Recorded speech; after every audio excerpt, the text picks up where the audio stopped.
let's just go. Uh, Podcast take two, first of the year. Oh, whack. Three, two, one.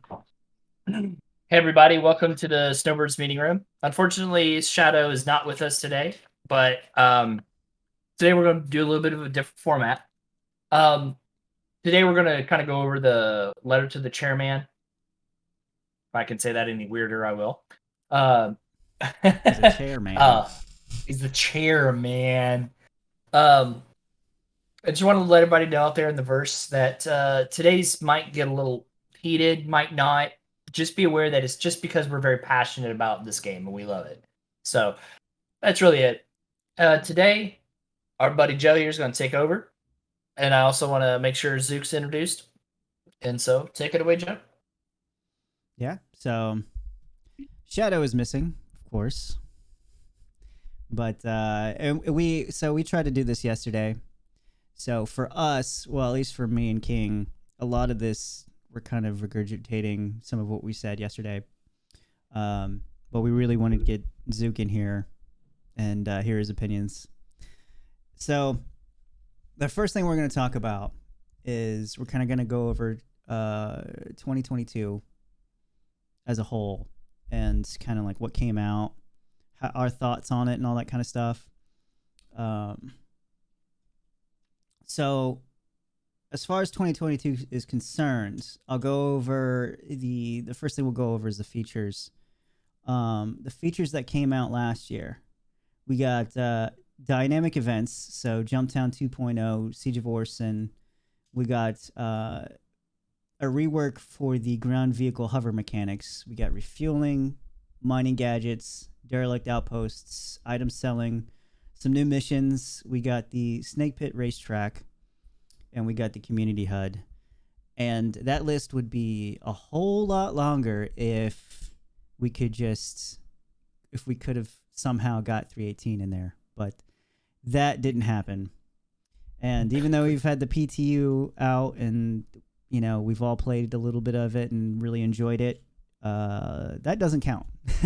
So that doesn't quite count. But starting with Zook, tell us kind of your thoughts on the features that came out. Were you disappointed?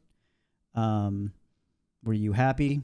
And also maybe talk about some of the delays that happened, kind of like with some of the delays, like server meshing for one, the cargo refactor with the cargo elevators and persistent hangars. I would like to start off on a more positive note about what we did get in 2022. Like, Okay. if that's okay. Yeah, whatever. We got a lot of really good content. We got some decent new ships. We got the Scorpius, Corsair. I think 2022 made it very clear that they are actively working on ships, that they're not ignoring it. A lot of teams have been pulled from Squadron 42. I don't feel like the ships teams are really part of that loss for the MMO part of Star Citizen. Yeah. They are releasing new content. They got out new techs and new tools that are being out that while it doesn't touch gameplay quite yet, I think it will. And it's a very important part that they're making the tools to create the assets that are going to be used to make the gameplay in the future. Mm-hmm. I think there's a lot of groundwork that's been put out in 2022. And there's a lot of features that I feel like didn't get their due time in the sun, if you will. I think Siege of Origin is a perfect example of this. The Siege of Origin, if it was stable and if the 317 patch was stable, would have been a horrendously fun and fantastic event. And the reason why I say that, why I feel confident saying that, is how quickly they were able to reiterate on Siege of Orson after they had the first event.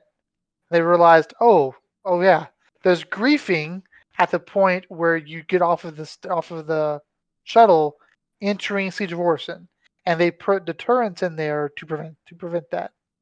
Like they were able to very quickly using the predefined and created tools, Mhm. were able to change Seeds of Origin on the fly without putting out a patch, that just made it better.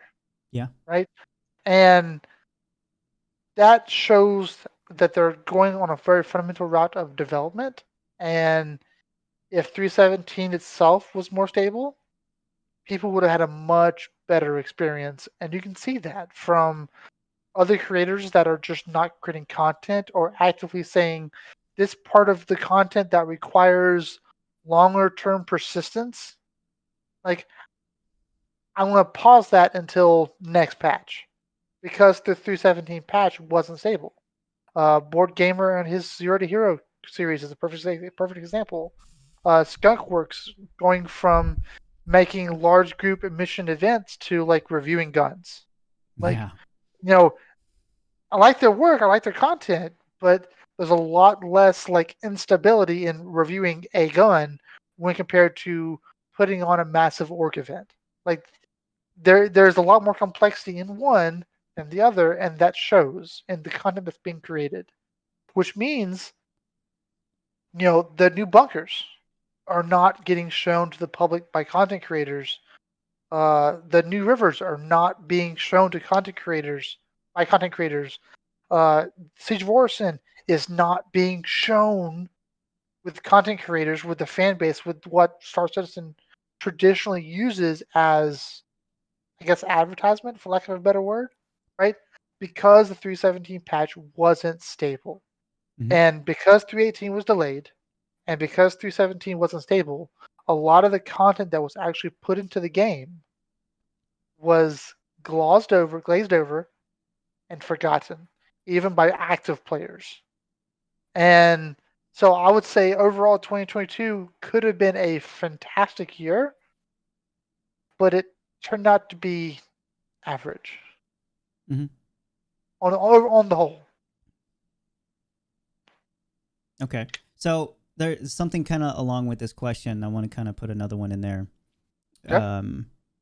Going into 2022, right in the beginning of January, your expectations for that year, do you think it met the expectations? Not even close. No. Like going into 2022, we were running on the 316 patch, which was incredibly stable. Like honestly, if they would have like said scrap 317 and reverted back to 316, they would have had a better year. I'm almost positive of that. Uh, in between the AMD GPU bug, in between just failure, the duplication glitches that everyone had to deal with. There was even a NVIDIA GPU bug for a while. Uh, all that stuff just meant that anything that you did, anything that was going on, it just made it very frustrating to exist in the universe.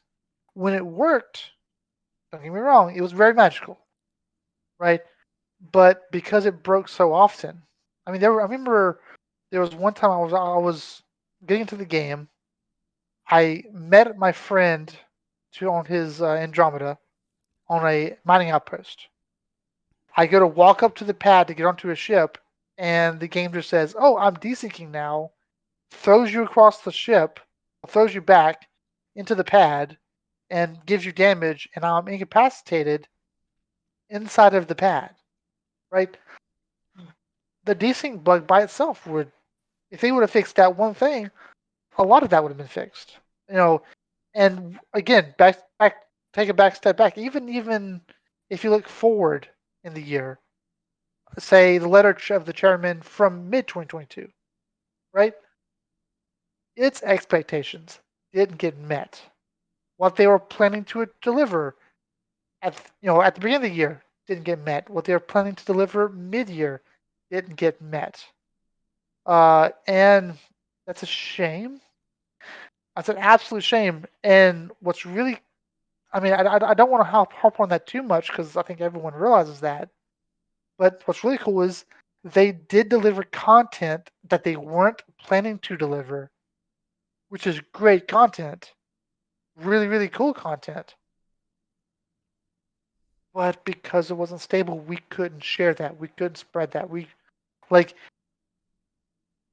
looking back on the year at the actual like itemized list of what got into the game, it's actually pretty impressive. But Mhm. you're like you're reading through the list and saying, "Man, I completely forgot about the river for a bit. Man, I completely forgot about these random outposts. I completely forgot about they redid the racing loops. I completely forgot they finished up the hospitals. Yeah. Like the Lordville hospitals.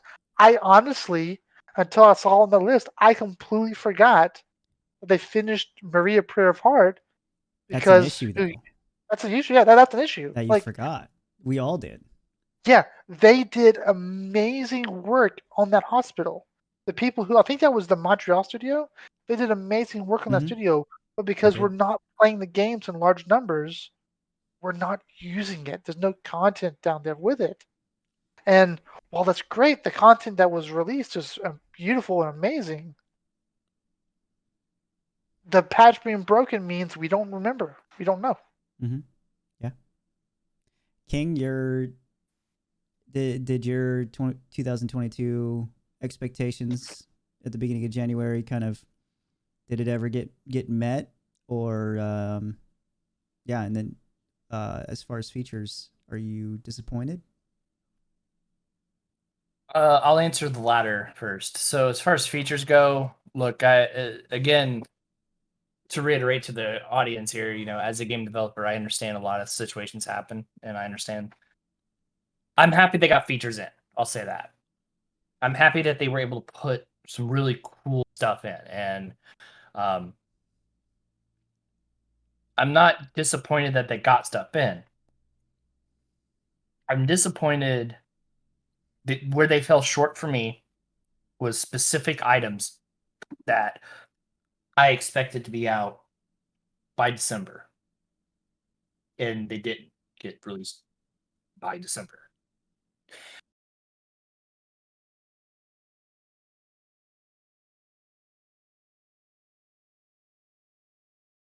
Right back. Go ahead. Right on.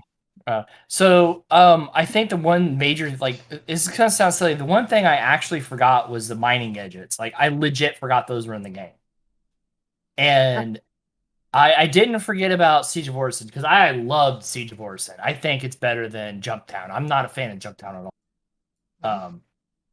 And I refueling, I think, is a really cool mechanic, but I just think it wasn't brought. It was brought in at the wrong time.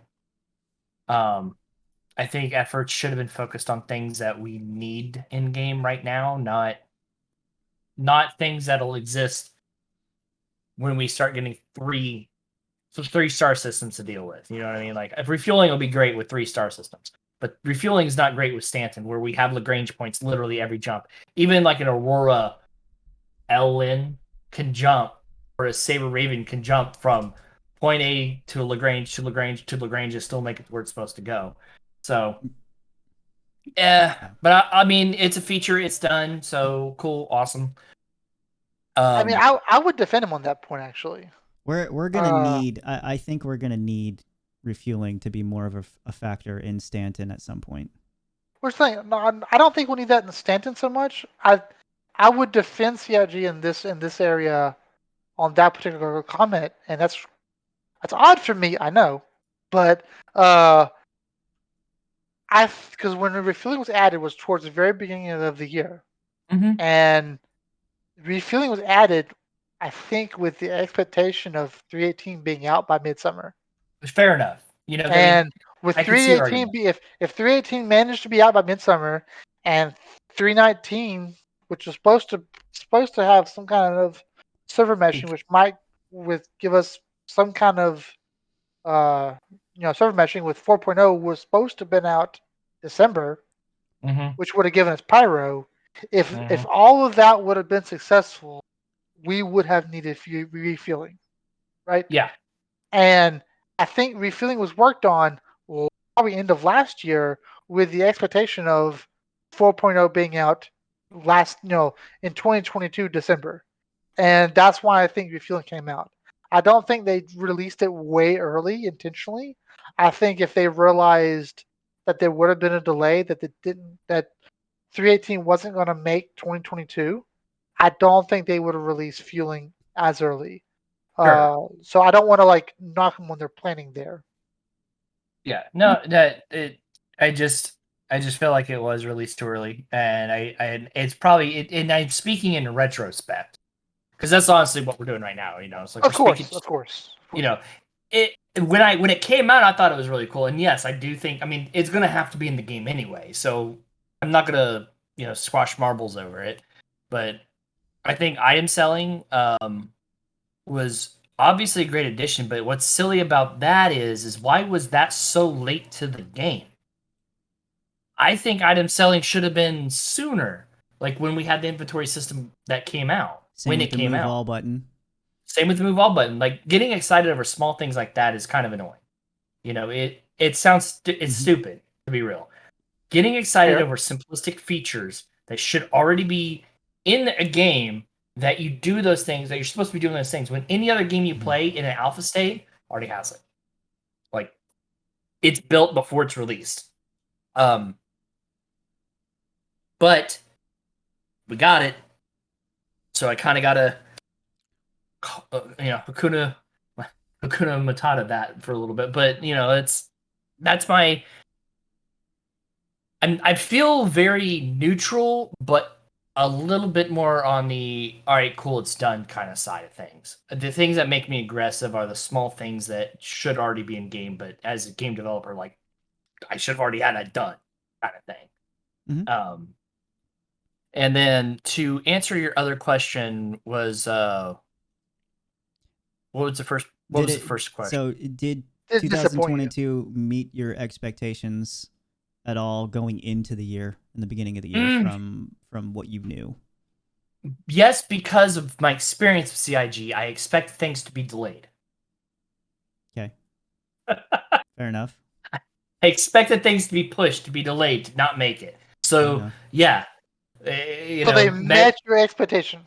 Yeah, they met my expectations at that point. But I understand sometimes, like, Chris Roberts is a very hyper optimistic speaking person. He's a CEO. He's going to He is a talk like a CEO. CEO. Yes, exactly. He's going to beat around the bush. He's not going to talk about anything negative, And I brought this up yesterday too. It's one of those things where a CEO's job is to not talk about the negatives and not talk about what's not going to happen or what's probably not going to happen. So when you read the things that he says, it's always going to be frustrating. And it's the same thing as reading something from like CEO of any other company that you work for. Whenever you read something from the higher ups, it's always going to be full of shit, kind of. So. Yeah. Well, that's my answers to your questions. So. Okay. All right, Shadow. So expectations, were they met for 2022? And your thoughts on the features? Are you disappointed or are you pretty happy? Hang on one second. Okay. Expectations. There were some things that I was definitely hoping for that did come to fruition in 317. And like Mike said, and everybody was talking about, we should have had a move all button in 315 when the inventory was completed, right? Mm-hmm. But we had to wait a year. Okay. And in other games, like we've all said, we're able to stack, we're able to do this, and we're able to do that. We had to wait a whole year. And to me, that doesn't make sense. That should have been implemented day one when it was brought out, but that's okay. they had other priorities. But how could you miss something that minuscule? Okay. Expectations. We got the Scorpius. Beautiful ship. Loved it. Not my favorite, but it's a good ship. The Hull A. We got that.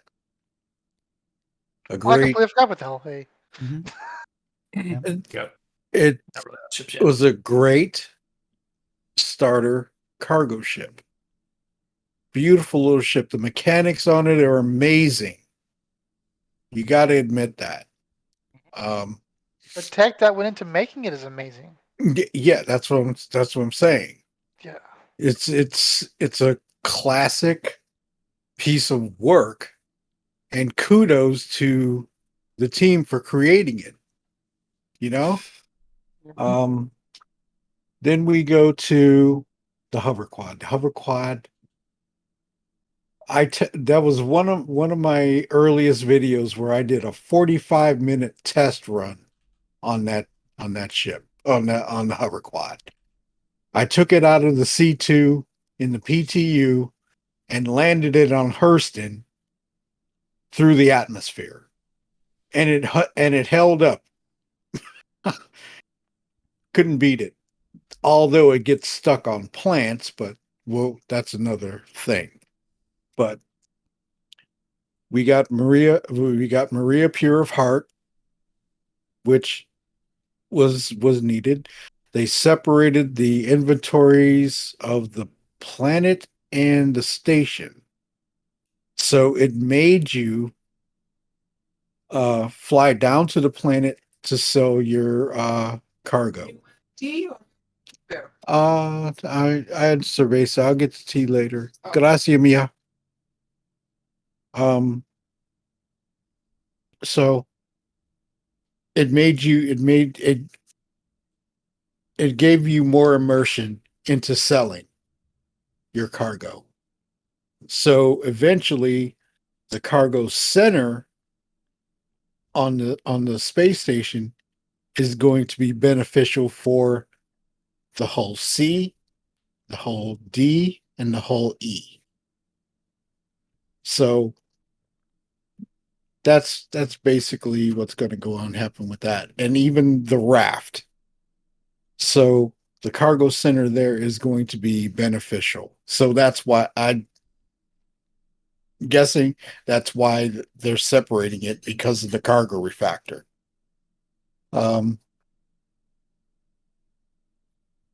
Then we went into 317.1 when the Scorpius came out, and that's when we had our issues. Expectations were met, except for when it came time to bring out 318 to PTU for testing. That's what hurt me the most out of 2022. And I look at it like this. You know what? I'm kind of I'm glad they delayed it, because when we got it in wave 1, it was a mess. It was a mess. The stability was horrible. But it took time for them to get to the point where they could give us that. And I'm happy that we have something to test. So that is the only thing that really disappointed me. Being my first year in the game. That is my disappointment. Other than that, I'm okay. Okay. All right. My expectations going into 2022, CIG, I think, did a good job of coming out and saying, the first thing they talked about was COVID, and this is before the letter to the chairman in May. They essentially kind of addressed that they're not necessarily ready to go full force again, and that it was going to be a year of kind of, it was going to be another year of kind of not much happening. And so I really took that to heart, and I was like, okay, I'm not looking forward to anything. I'm not gonna. I don't know what they're working on. Whatever comes out, I'm happy with. I guess I'm not expecting anything crazy. And it really, I think the 2022 as a whole definitely showed that. I didn't play hardly at all. Maybe a dozen times I really went in and played. Maybe. The rest of it, I really had to, I tried to get in, but I didn't see a reason to. But as far as like, I think I'm kind of neutral when it comes to whether I'm not disappointed because I was already mentally prepared going into it, so I can't really be. I think the one thing I am disappointed on is the persistent hangars. That was one thing I knew they were working on, and the freight elevators. I really, really wanted that because I figured that would be a huge deal, and but that ended up getting delayed. So I think that's my one disappointment for the year. At the time, I didn't even know that they were planning on having server meshing by the end of the year or trying to at least reach that. But other than that, as far as the features, I think it really shows. It was kind of another kind of ramped down year.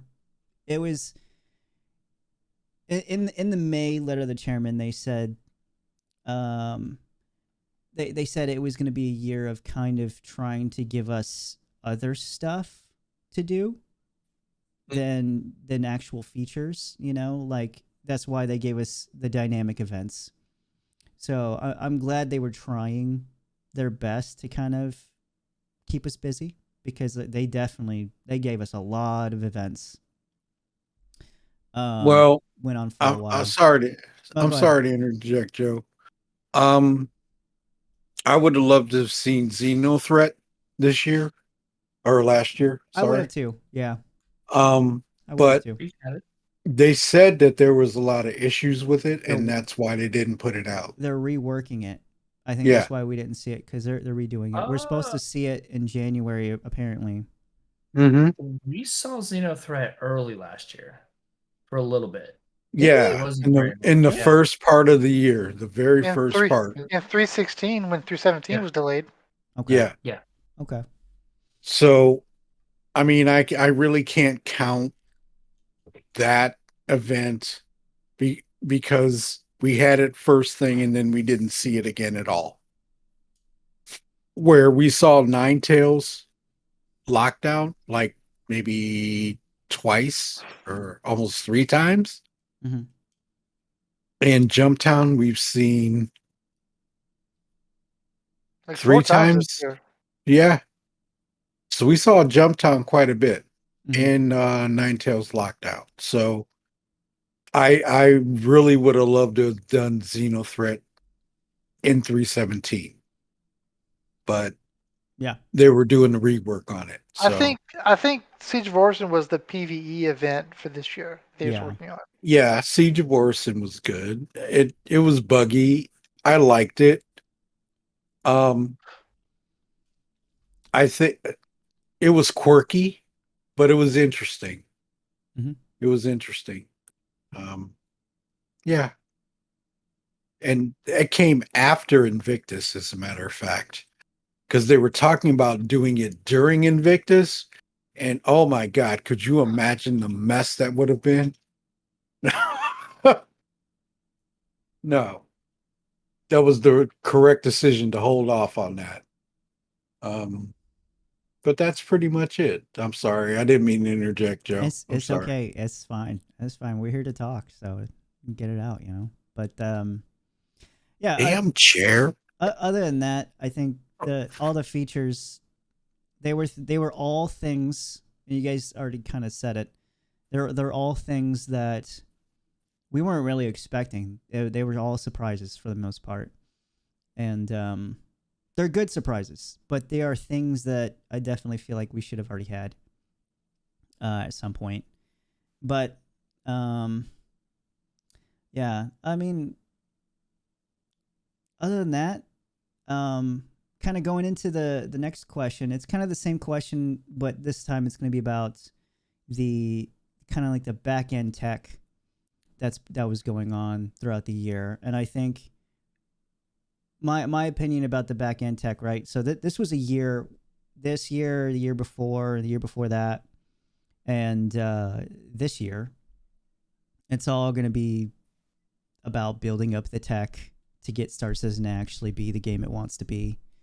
And I think as long as we see that, as long as we are in those years, there isn't going to be much really as far as content for us, or anything that we really want. And it sucks, but it needs to get done, And this year, as far as the tech that they worked on, or not this year, last year, what they worked on, they did Gen 12 improvements. They slowly got it in throughout the year. Did a great job at that. Yeah.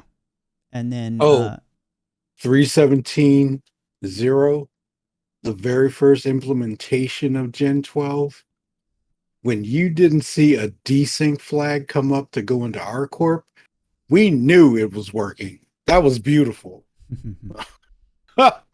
I love that. I stayed away from RCorp like the plague because of that thing. Now it's my home base. So, yeah. Sorry. No, it's okay. Yeah, Gen 12 improvements. We saw some medical improvements. We saw procedural river tech, procedural outposts, AI planetary nav mesh, and the much needed increased server cap, which once we completely forgot that we did have 50 players in a server for most of the year. Seriously. But yeah, so Something essentially, we're happy to forget.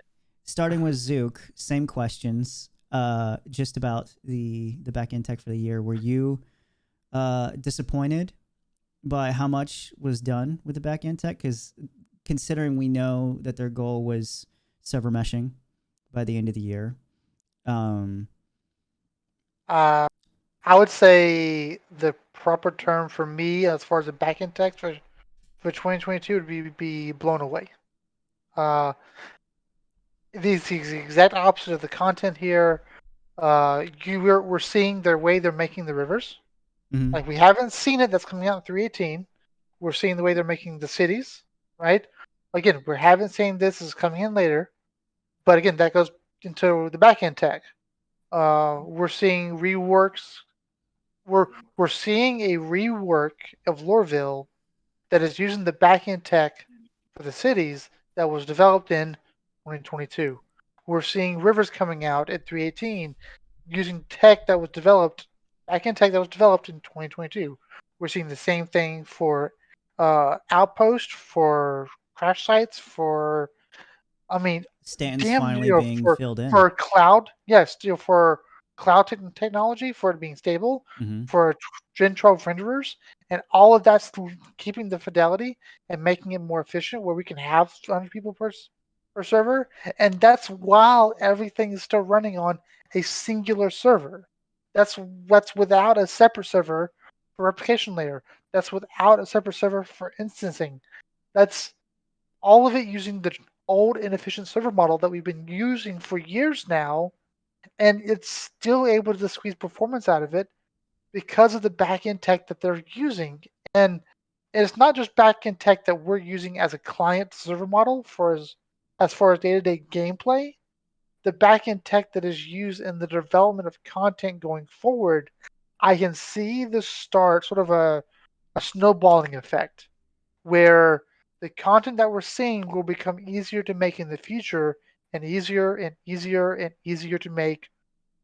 And if they continue down this road, down this strategy, I could see it be potentially feasible or possible where 5 years from now, they could make an entire solar system in a matter of months, as compared to a matter of like 5 years, Mhm. using this tech that they're developing today. And for me, that's blown away, excited. That's the headline feature, but that feature doesn't headline on a game box, on a forum post, on a Reddit post.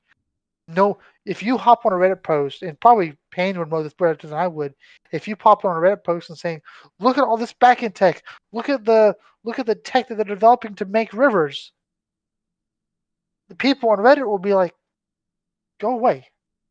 We don't care. Stop defending CIG, right? Stop being a CIG lover." Stop white knighting. Yes, Yeah. exactly. Stop white knighting. Whereas in reality, what you're seeing here is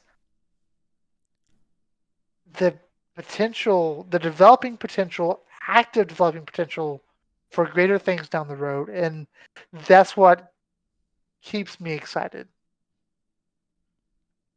I agree. Same here for me. That's the only reason why I don't think I'm disappointed necessarily with 2022.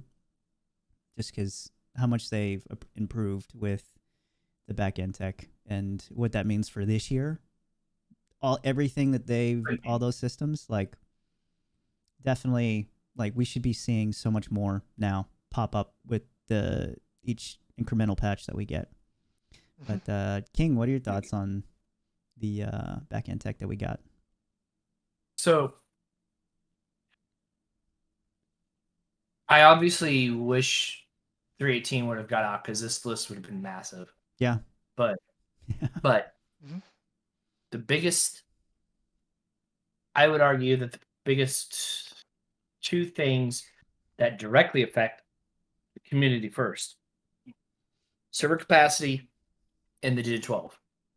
I mean, 100 players in servers. Like, I remember the days where I saw nobody in this massive game. And then 100 players, I see people now. Like, I will run through ArcCorp and I will see. Consistently. Yeah, that's the key. Consistently. I will see players out on trading missions. I will see players running Orison. I'll see players. Hell, during 318, I was visiting Whistler's Crypt, where the new Origin 600i and the MSR is, right? There was another player there trying to do stuff, and I was sitting there salvaging. And it's like, there's another player there doing something, doing a mission or something, and he got hurt, and I went to help him. And there was littered. This isn't part of it, but my point being is because of the server capacity increase, there was somebody else there, and that happens all the time now. It's surprising. I've noticed that when I'm flying, say like I just want to go through a cruise and I just fly across the planet, I guarantee you I can look up and I see the blue hue of an engine flying across the sky. Yeah. You hear the engines too when you're Yes. outside. It's always Yeah, great. It's amazing. it's cool. Gen 12 though is a big thing, and I think that I noticed a massive difference. And so I have a very high-end GPU, right? I have a 3090. I have I'm not trying to piss on anybody else. And I got 3000X, right? So I got a pretty decent system when it comes to dealing when playing this game. That's over a year old now, man. Jesus. Right. Oh my god, you're such a pleb. I've noticed that my frame rate in the latest patch and the update to it. So over the year, my frame rate skyrocketed, but the primary issue I ever had overall was frame rate drops would drop down to, like, say if I was doing 50 frames a second all the time, I would drop down to 15 and come back up. And I think that was pretty consistent with 3090 guys. The guys with like some high-end GPUs. But in the latest stuff, and including 318 PTU, I've noticed that my overall frame rate might be lower because I'm on 4K. I moved to 4K, but it's consistent. I don't drop to that like 30 FPS difference anymore. I'm consistent across the board, and everything's renders in. I haven't had a situation where something hasn't rendered in over this last two patches. Used to, before the Gen 12 stuff really started coming in, I would walk into like a Lagrange point. There would be no monitors, no ASOP terminals waiting for me sometimes, or there wouldn't be a floor, or a door went missing, and I could see the outer space. So yeah, that's a huge thing for me. I'm excited for what River Tech's going to bring. because River Tech is going to bring other things, not just rivers, but the spline tool they use. They're going to be able to bring roads. They're going to be able to bring highways. They're going to be able to bring other things like maybe raceways or lava flow or Wait a you minute. know. Wait a minute. Do you think What? they're going to use this with the Loreville rework? They are. Oh, they are? They are. Okay. I didn't think they would. Because I that would thought be. they I would- would love to see that. They didn't talk about that, but No. I hope they do. Anyways, I had to bring that up because Yeah, that got no. me excited. But I mean, okay, so HDMS Edmond and Loreville are like right next to each other. Imagine how cool it is if you could get into your STV, your Steve, and drive from the north side of Loreville all the way to HDMS Edmond to pick up a package and drive it back. yeah, I know it's without nerdy. worrying about rocks or Mhm. cactuses Oh, or fauna. You said or- rocks. You said Yeah. rocks. You said rocks. But yeah, that's my big thing. I know the planetary nav mesh got implemented, and I have a weird story about nav mesh. I was playing the other night, and I was just at a station, and I saw an NPC walking. Oh yeah, they're weird. Yeah. It's like, what you have? What are you doing? He's a dude with the glasses. Like he has the dark glasses on. He has like the miner outfit. And he's just walking across Yeah, the you find them desert. doing some weird shit these days. I wish they would. A little inside joke of us Star Citizens. There's a cult that exists when a new server comes up. They're all standing in a line. They're all like Yes. standing on chairs. I call So them that's- I call them the Stepford children. It's amazing. It's great. And that's why I think that guy who was walking in that desert was a member of the cult. He was trying to get to it. Yeah. He was like, I need the collective. You know? Yeah, exactly. As far as back end tech, that's my biggest thing. And I'm really happy with that stuff, to be honest. Okay. All right. Shadow, back-end tech. Are you happy with it? Did it exceed your expectations? Oh, it blew mine out of the water. The increased server capacity was amazing. That was the biggest thing. Next biggest was the outposts. How they did the Reclaimer Ghost Hollow. That was beautiful. That was the most beautiful point of interest in the game to me. It was very exciting to go there. Yeah. And the space missions with the Reclaimer, those were just fantastic. Oh, The missions, yeah. yeah. I love Those were the most fun, exciting, get your blood pumping because you didn't know what was around the next corner, you know? Beautifully done.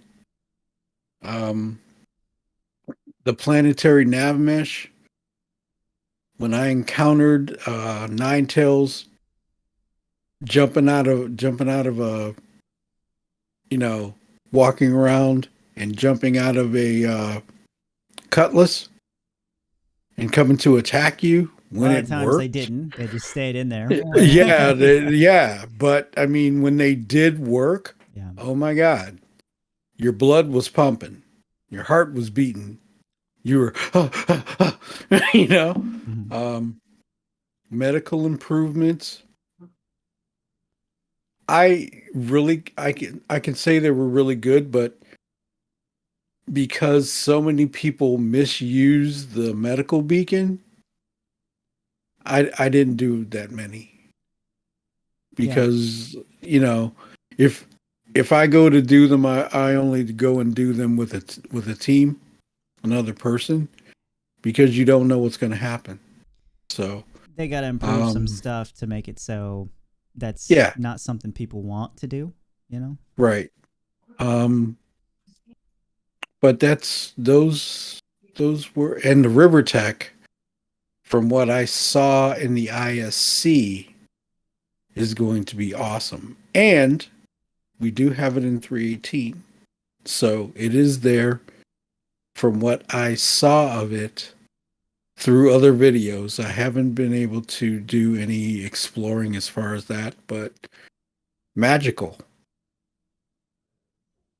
That's all I got on back end. Well, Gen 12, yeah, I already talked about that before, but yeah. Zook really wants to mean, say something. Yeah, like I would add one thing. Like I don't really see the medical beacons being used as a trap that much. Like I've seen it from even other people a lot, I- but not me I have seen it. personally. I have seen it occur. I have not seen it occur near to the extent that a lot of people have said they've experienced it to that level. Maybe I'm just lucky, but like I do them all the time. Like I'm almost probably 2 or 3 of them every time I see every single time I play in the PU.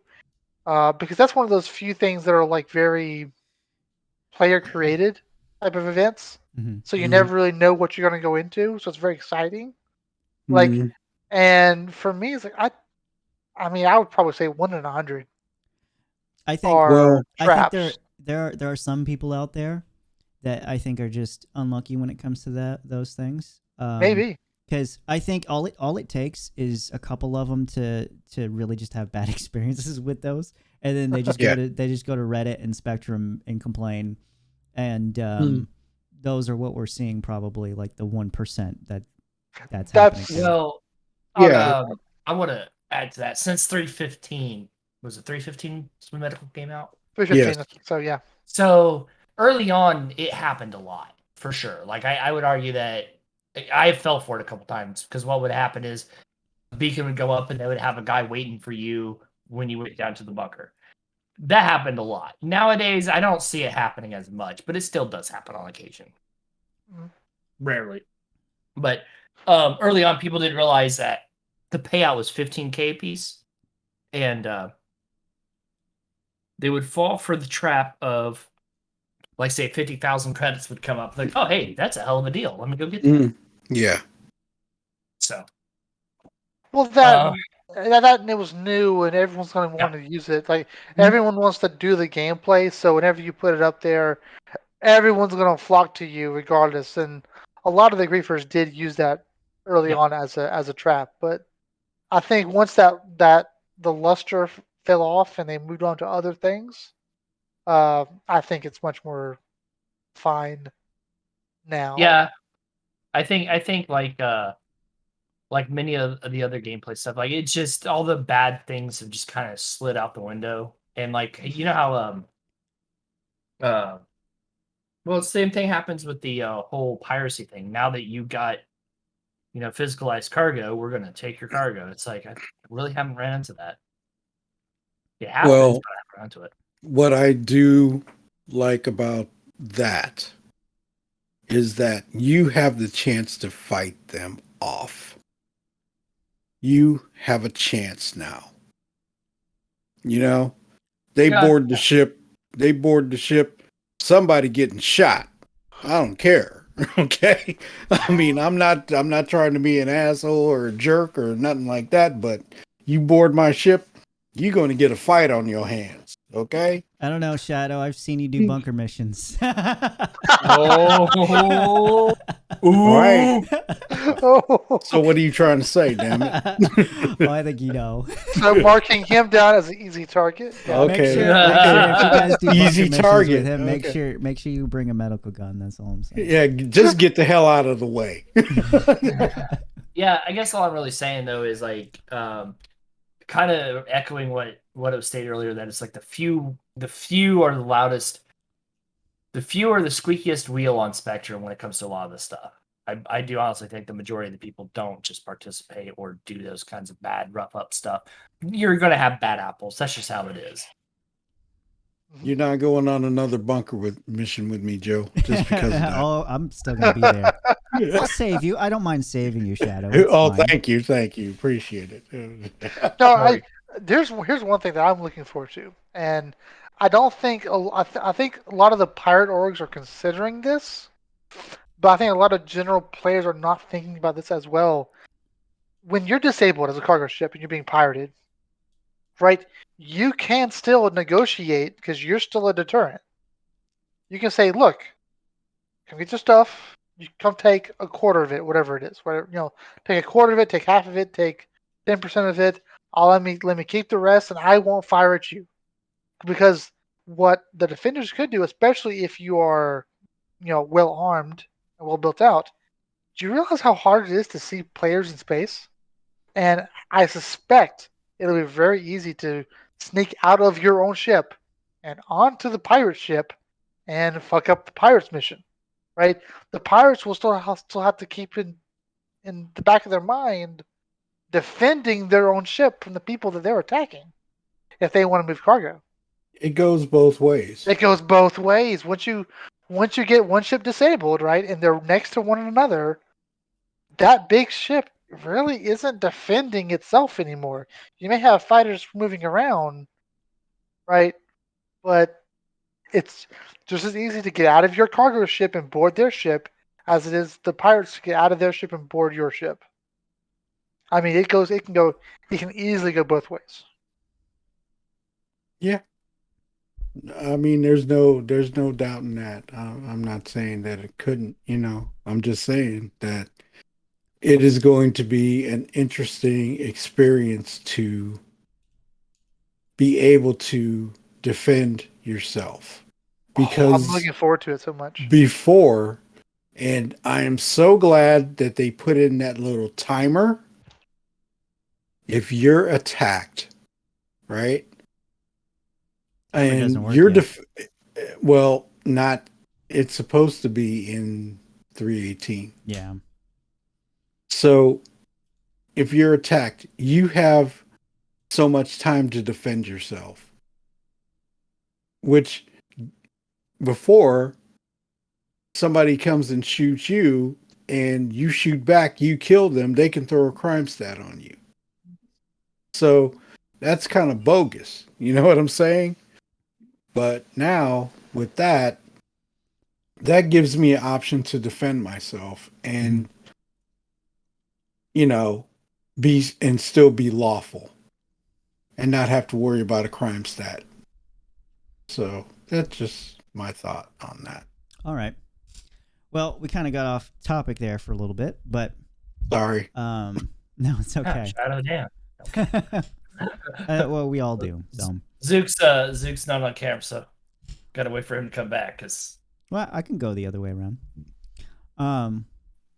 This next question, it's our last topic based on 2022, but it's about the controversial topic that we had towards the end of the year about concept ships, and the ratio between concept ships and ships actually released and for flyable.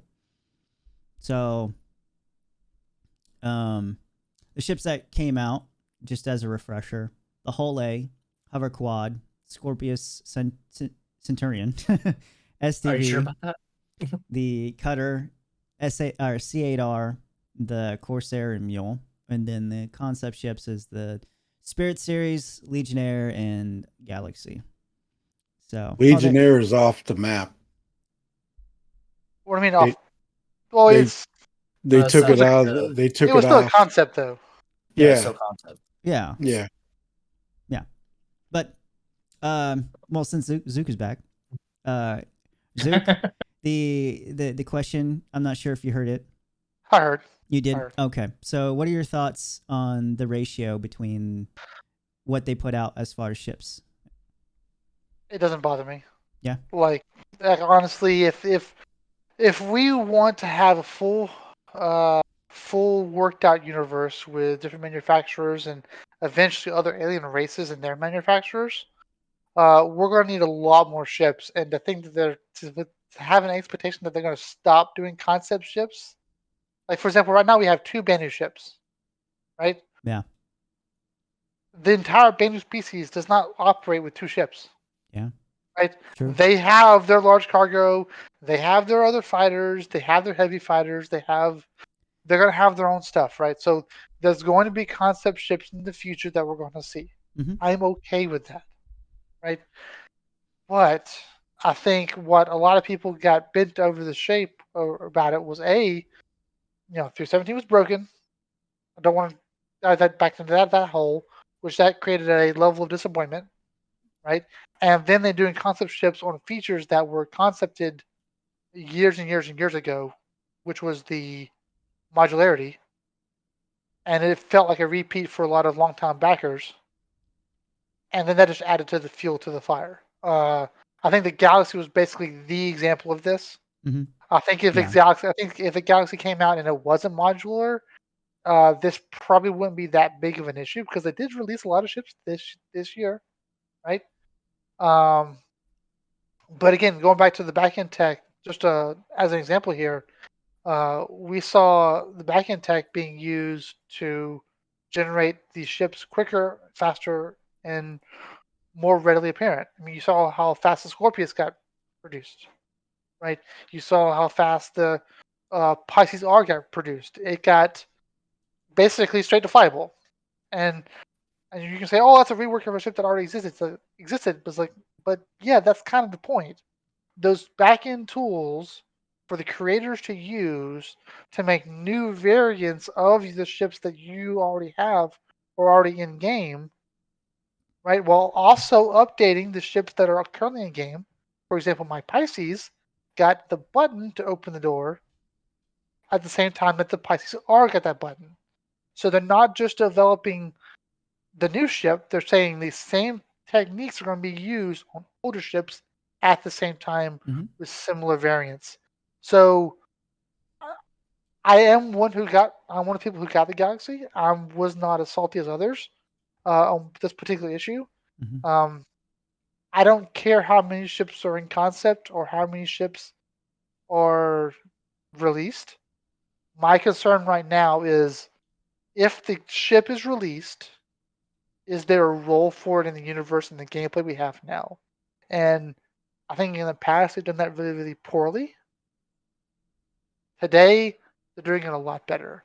And people can sit there because here's the thing: I have a Banu merchantman, and as much as I want that ship in game, I really, really, really, really do. I am perfectly fine with waiting for it until the gameplay is there for it. Which And when it doesn't probably break going to the be game.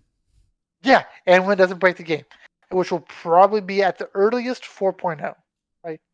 Let's just be honest with ourselves. At the earliest 4.0. Yeah. So again, I'm not too worried about the Banu merchantman being delayed, even though I'm an owner. Mhm. I'm not too worried about optional modules or modularity being resold again, because again, they're developing the backend tech. They're working towards it. I feel like, Mhm. and the fact that they need funding and they're still thinking about concept ships for ships that each manufacturer is going to be making. As long as it doesn't, my one concern is I hope they don't just obsolete other ships. And I think they flirted with almost doing that in the past, but with the flight mechanics and the flight reworks, I think that'll give a lot more separation. And I'll give you an example. The 325A, beautiful ship, interceptor, didn't have a role in 315, didn't have a role in 314, right? The concept of interceptor, when you enter master modes, when they finish that and slow down the combat, it's going to have a role. And I give you an example of what's happening now with it, with the Saber Raven. Not Saber Raven. Sorry, the just the base Saber, right? That Saber in 314 was dog trash. Even though that's one of my favorite ships, I love the look of it.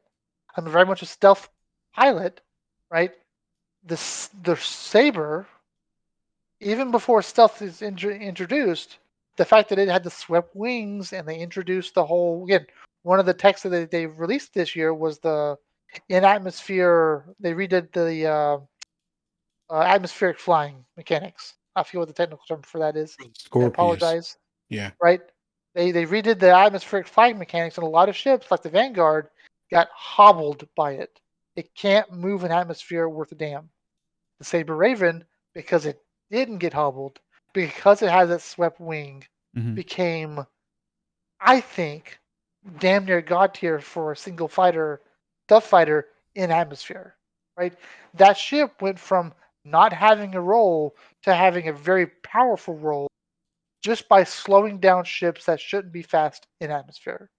And as long as they don't obsolete other ships, as long as other ships have a role to play in the universe or role they can effectively play in the universe, I'm fine with them releasing new ships. And I don't think they're going to do that. I don't think they're making that mistake. It just felt like they were doing that in the past, but with the gameplay mechanics changes coming, I think there's going to be a lot more room for a lot larger variety of ships. Okay. All right, King. Your thoughts on concept ships versus ships released in 2022? Real basics of it is in order for them to make money, they have to sell ships. That's just the way it is, and it's going to be. Period. I don't ever recommend anybody buy anything that they've never flown, and I also don't recommend buying concept ships if you're not in it for the long haul for the game, and if it's not something you absolutely want. No. So the ratio, though, I'm fine with it because they've come out look. This is a space sim. If they don't come out with cool spaceships, what the hell are they doing? So the Hull A was awesome sauce, and I'm a trader, so I'm happy with the Hull A. Scorpius was definitely a Star Warsy kind of feel to it, but it wasn't my cup of tea. I think my personal favorites this year are the C8R and the Steve. Those are in the Hull A. Those are my Huckleberry to my fins, if you will. The smartest ships they put out this year was the Cutter and the C8R, in my mind. Mhm. And the reason is the Agreed. Cutter allows for a lot newer players to have a cool, more of a selection on starter ships, for sure.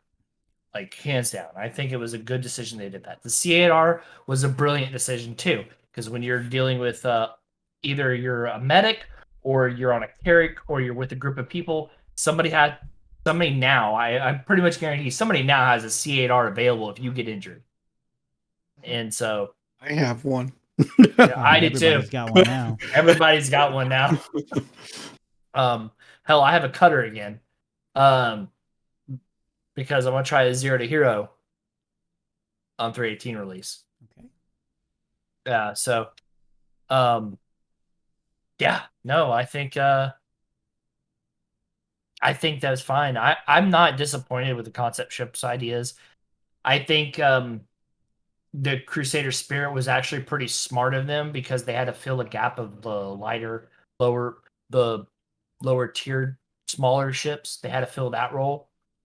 They still don't have a Crusader starter. The way I feel like CIG needs to do it is they need to come out with ships in each category for different manufacturers. What I mean by this, Drake Cutter, right? That's your starter Drake ship. What's the next step from that? It's your starter. It's your Drake Cutlass. What's your next step from that? What's the next Drake ship? It's technically speaking, it's the Corsair. So RSI, Aurora. Buccaneer. Yeah, Buccaneer. Oh, there you go. I forgot that one too. Yeah, thanks. So what about RSI? Like, what does RSI sell? RSI sells the Auroras, Scorpius. the Scorpius for the fighter, but there's no Cutlass yet for the RSI. They need to have an RSI ship right in there to compete with the Cutlass at the $110 level. That's what the Spirit's going to be. That's Crusader. Yeah, it's Crusader. I'm sorry. My apologies. It's all good. But No, that goes to play my point though. Crusader is popping that $110 ship in there, but they don't have a starter ship. Crusader doesn't have a starter ship, so they're going to come with something, like come up with something eventually. So yes, keep the concept ships coming, keep them coming out. You know, I again, I say that, but what that does allow you to do is think about the things that you're going to want to buy when it comes out, and you can try that stuff out. I had a Corsair in mind for 3 years, and I bought the token earlier last year because I wanted to try it because I knew I could melt my ship and get something else I liked instead if I didn't like the Corsair. Mhm. So I flew the Corsair. I think it has cool features to it, but it's just not my ship. The MSR is still my ship at the end of the day. The Galaxy, I think, is a cool idea. So the Galaxy is, I forgot how big the Galaxy is. It's It's a little larger than the Hercules. Okay, so the Galaxy is a competitor to the Hercules, effectively. it's more of a competitor to the Carrack. It's a little bit smaller than the Yeah, Carrack. thank you. Oh, there Yeah, you yeah. go. Yeah. Yep. Yeah, that's that. Thank you, Mhm. Zook. That's what I was trying, thinking, saying, and I couldn't quite, potato brain it. English, it's hard. No, I'm just kidding. Mike, speak word hard say. But I like the Galaxy, honestly. I think the Galaxy is a really cool ship. I think it feels generic now in some ways, and in other ways, the fact you can specialize it in either medical, refining, or cargoing, I think that's awesome sauce. Legionnaire, I think it's a stupid ship. Cool concept, but a What? dumb ship. Yeah. So if anybody has ever played any that kind of tactical, No. shooters at all, or is tactical in any way, shape, or form, they know that a hallway is the worst freaking geometric shape to enter another geometric shape. Stupid. All you have to do, your security guys just gotta watch that door. I'm funneling in. Pop dead, pop dead, pop dead. I'm sorry, it's dumb. What's your I what's your I alternative? will. No. I gotta challenge this. Actually, hang on. Do you want me to challenge this? I don't want to change the topic. That's Go ahead. Go ahead. We're having fun. Go like ahead. like Yeah. I do want to challenge that because the Legionnaire is not meant to board the Carrack. It's not meant to board the Hercules or your Cutlass Blacks. It's not meant to do that where there's like one docking bay. It's going to be there to board the Javelin. It's going to be there to board the Carrack. It's going to be there to board the Bandit Merchantmen, who have the 898 jump, for example, where you have multiple points of egress and ingress to the point where it's like, yeah, you're right. One of the worst places to enter an area is through a hallway. But what you got to keep in mind is in the future, you're going to have a situation where it's going to be a cost to do 3 things: put on a flight suit that's airtight, put on armor that's airtight, and then support that which is airtight, right? If you're operating inside of a vehicle, you're going to want to be able to go lighter to be more mobile. And if you're able to latch, dock, force entry via a hacking tool, you can literally have people boarding a ship now that doesn't have to have airtight suits, which means they can be lighter armed, more mobile, and easier to deal with medical emergencies. And most importantly, the ship can still be operational, right? So there's situations where maybe you can't, right? Maybe you can't take out a javelin or disable a javelin. Maybe your only bet is to be able to move in there quickly and get crew on board and get out quickly before they blow you up, right? There's a lot of situations, a lot of niche environments where the Legionnaire will be perfect for, right? It's not for gameplay today, which is why I'm not too worried about it being delayed, right? It's not for today's Oh, gameplay, I'm not but worried it's about the for, gameplay, or I I'm know, not worried about the. but like even for tactically speaking, there is a myriad of reasons why you'd want to be able to say, "I'm attaching a ship, I am boarding the ship without breaking airlock." Right? Yeah, And no, so, like I'm.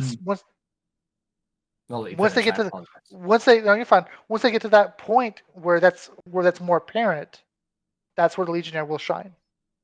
Yeah. So to counter, Okay.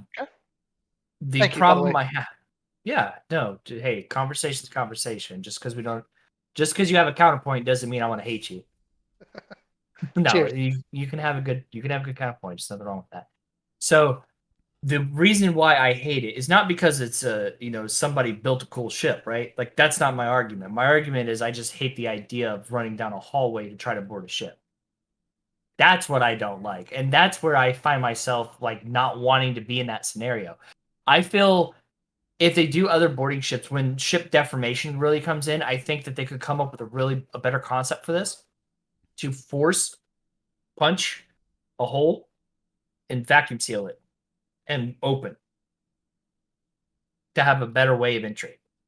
I just feel like that docking is difficult to wrap my head around when I know that when I tactically play any game in the world that deals with hallways and a tactical scenario, that you're going to have a very difficult time. Because you at the end of the day, you're in line Yep. going down this hallway, and if you have to deal with defenses on the other side, your team's not going to make it.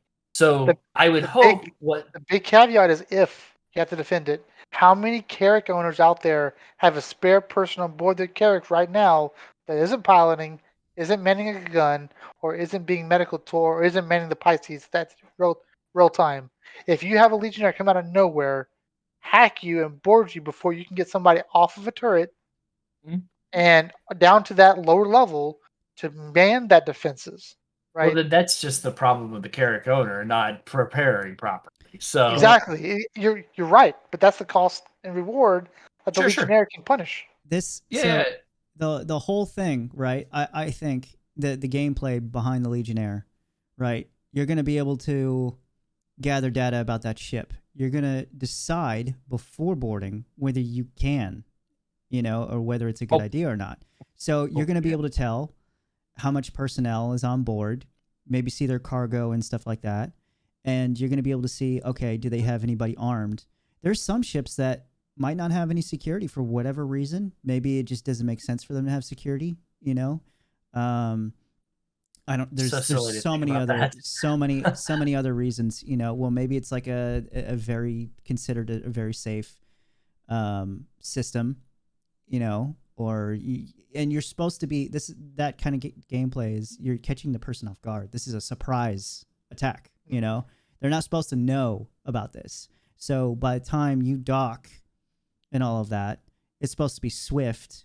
You get in there before they have a chance to react to you boarding.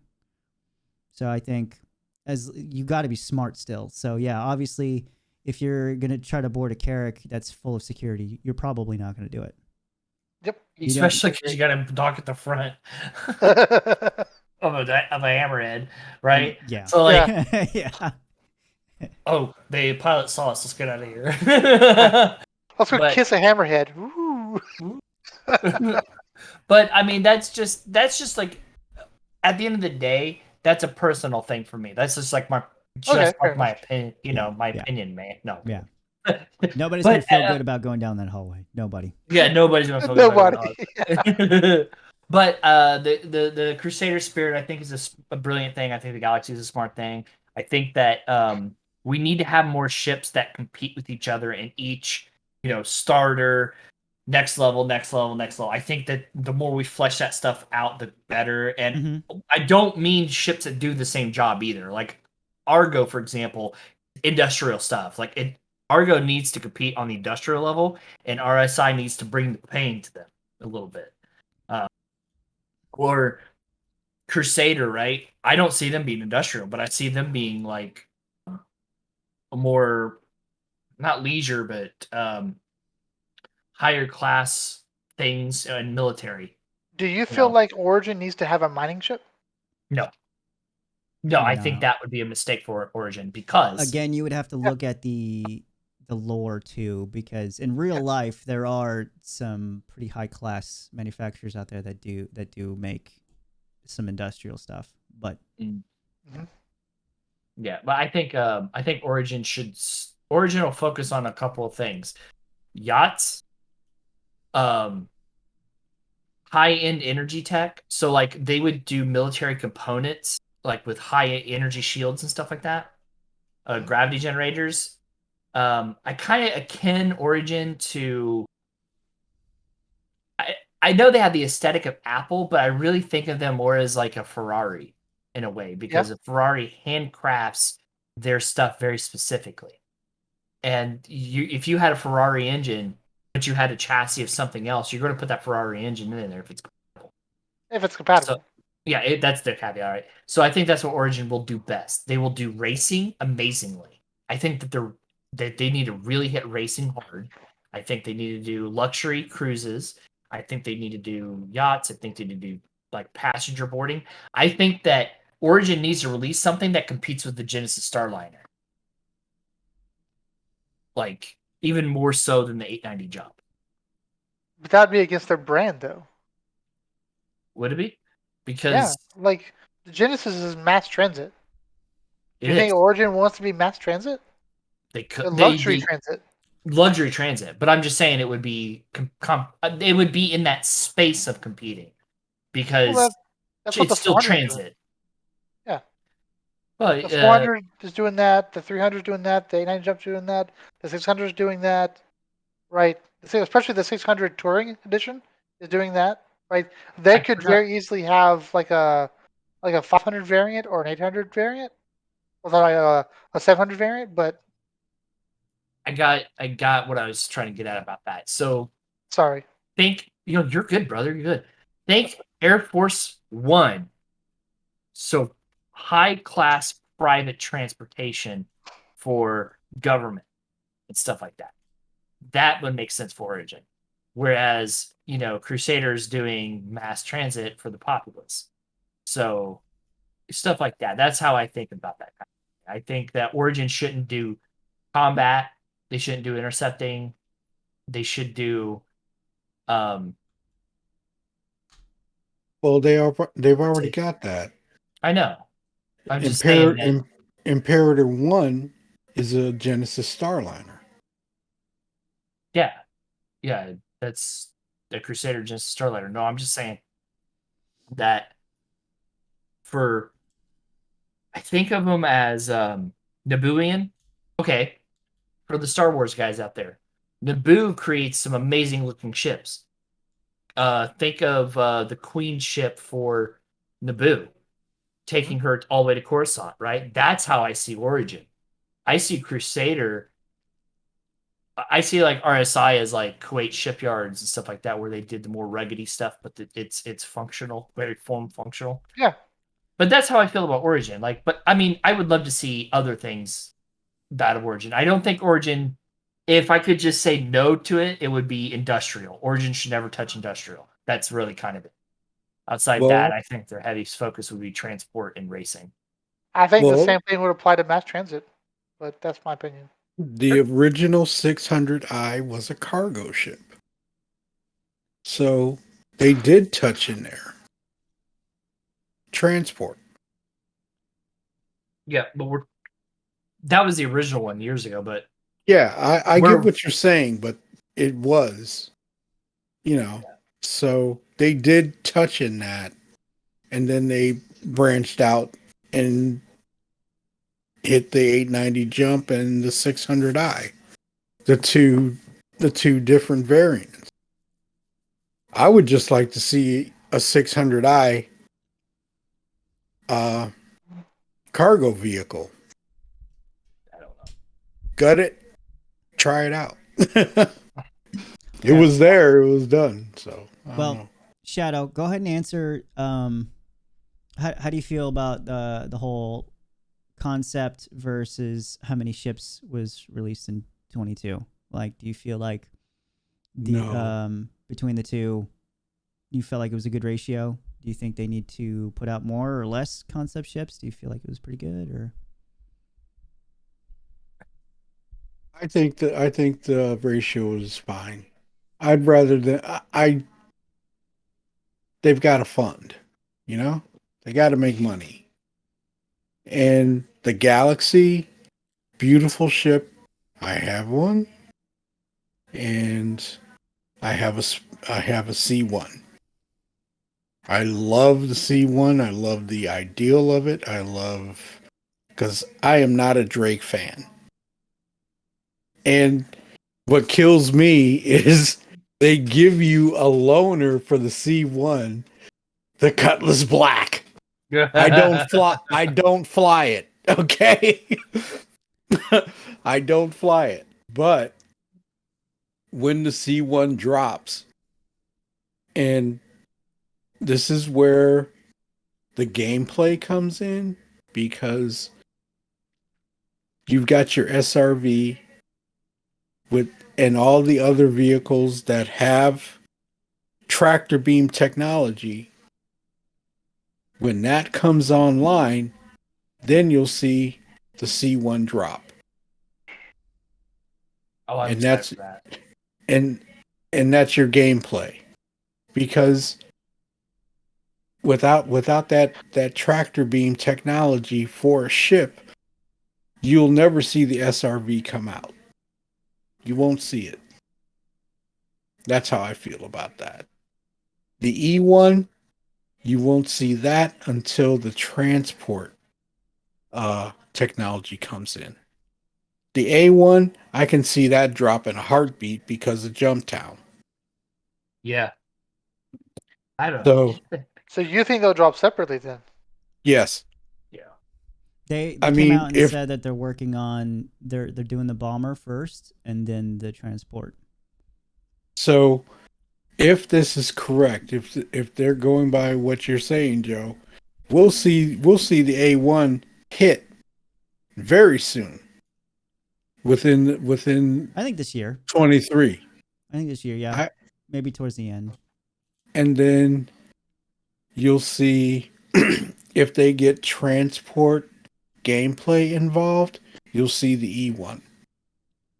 But if they get the ship tech, the tractor beam tech for the ships, the C1 will hit eventually. I'm not saying it'll come right when the SRV comes out, but it is in production. So it'll come soon after. But yeah. Straight to flyables. I loved the ratio that they put out this year. The cutter, just like Mike and we all agree, the cutter is a damn good starter ship. Hands down. I would pick that over any other starter ship if I was starting over again. The C8R, that was a godsend as far as I'm A concerned. ship we didn't even know we needed. Right. Yeah. The Corsair, I wasn't waiting for it. I flew it. It's a little nose heavy for me. But feature wise, as far as what mechanics it has inside of it, it's a good ship. It's just it's not one of my favorites. I would get it in game. The STV, top notch. The Centurion, very useful for what it was designed to do. Scorpius, just like I said before, beautiful ship. Love the mechanics of it, love the way it flies. Just not my favorite thing. Hover quad, like I said, I tested it in PTU. I had one. Right now, it's a little squishy for me, so I melted it. Hull, absolute piece of work of art. And the Legionnaire, I'm not a fan of it. Not really worried about it at this point. But the ratio was fine to me. Well, I do want to make one point, jumping off what Shadow said, because I think Shadow's completely right, and I want to add to it. That list changed. That list for me is different from him, and Haynes' list is different from both of us. And I'd be willing to bet Joe's list is different from the three of us. The fact is, they have so many ships whose ships that say Shadow would consider a work of art compared to what Zook would consider to be a work of art versus what Box Swapper, one of the guys in my org, is considered a work of art. It's different, not because they function different, but because they play different and they feel different.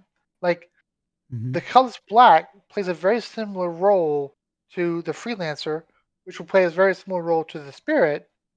But depending upon what kind of player you are, you'll pick one of those ships over the other, right? And while their speed and maneuverability and cargo hold size does play a role in those choices, a lot of people do make their picks based on feels. And I think what a lot of people are complaining, going back to the squeaky wheel comment that was made earlier, the squeaky wheel getting the grease and getting the attention, is they didn't release an 890 Origin ship this year. They really didn't release an Argo ship this year. They released Drake ships, they released RSI ships. They didn't release Banu or any alien ships. If your cup of tea was Origin, if your cup of tea was Argo, if your cup of tea was alien in shape, you are hyper disappointed and will look at the concept ships that are being released this year and sold this year and saying, CIG, make my ships. Makes my ships that make my ships. And, last year Drake was very disappointed because they didn't get any Drake ships made, right? I think a lot of this comes down to they feel salty because they're people feel like they're reselling modularity, and a lot of people's whose bucket list of ships didn't make it in this year. For example, the Corsair. I do not care about the Corsair. I'm not interested in the Corsair. The cargo bay is very nice, tall and wide, and very impressive. But that's not my cup of tea. The cutter, not my cup of tea. Even as a new starter, I probably wouldn't pick it. I'd probably still pick a Titan or an Aurora over the cutter because of how I play, the type of gameplay that I want to do. The cutter just cannot do what I would want to do if I was starting over from a new player. Like there's just so many things that the variety of ships that they have and that they're continuing to expand will start make people feel like, well, this year I got shafted. But that's not how they think. That's not how a lot of people think. Is they don't think that this year I got shafted. They think, well, I'm just getting shafted.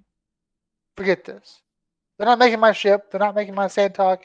They're not making my merchantman. They're not making my, making this and then reselling something else. And I, there is a legitimate viewpoint that because there is a feeling there that you're gonna have to at least acknowledge, but I wouldn't carry too much weight behind it personally. My views on all of this. Me personally, as long as we're getting ships, enough ships straight to flyable each year, that makes sense. I don't care how many concept ships they put out there, even if it outweighs the amount of ships that they're actually making, because I understand right now, they can only do so much, and I understand. I understand that they can't make the big ships, and 90% of the concept ships are the ships that would pretty much break the game right now and just don't make any sense, I think a lot of the people that are getting upset, either they don't understand what's going on with CIG, so they think that they can just go ahead and make it now, and so they're like, why are they not doing it? Why are they not doing it? They're not understanding, they don't follow closely, and because that part of it really isn't getting communicated. Or it may, even if it is, they're never seeing it. I think they're just going to complain because they don't understand. Well, they're not keeping up with what's happening in the development. Yeah. So they're butthurt because the ship that I've been waiting for isn't being worked on. But You know, they still got to put ships out there to meet a certain demand. That's just how I see it. Well, there's the other people who know what's going on and they're very unhappy with how CIG conducts their business and everything True. and how the game is being True. developed. And it's completely warranted. You know, I don't think any of us are really truly happy with how they're doing things. And that's fine. But at the same time, there's nothing you can do or say, no matter how much you complain, to make it change, to make their development change, you know? Right. And they cannot put out the concept ships currently because it'll really mess up the game. And these things you're going to have to kind of just come to terms with.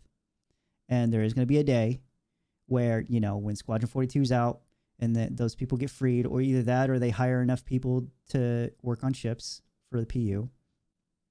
You know, when the back end systems actually get in to support these ships and the economy actually supports the ships, then, yeah, we will start seeing everybody's dream ships come out, you know, but they came out and said that the Banu ships like the Banu Merchantman would take over a year to make.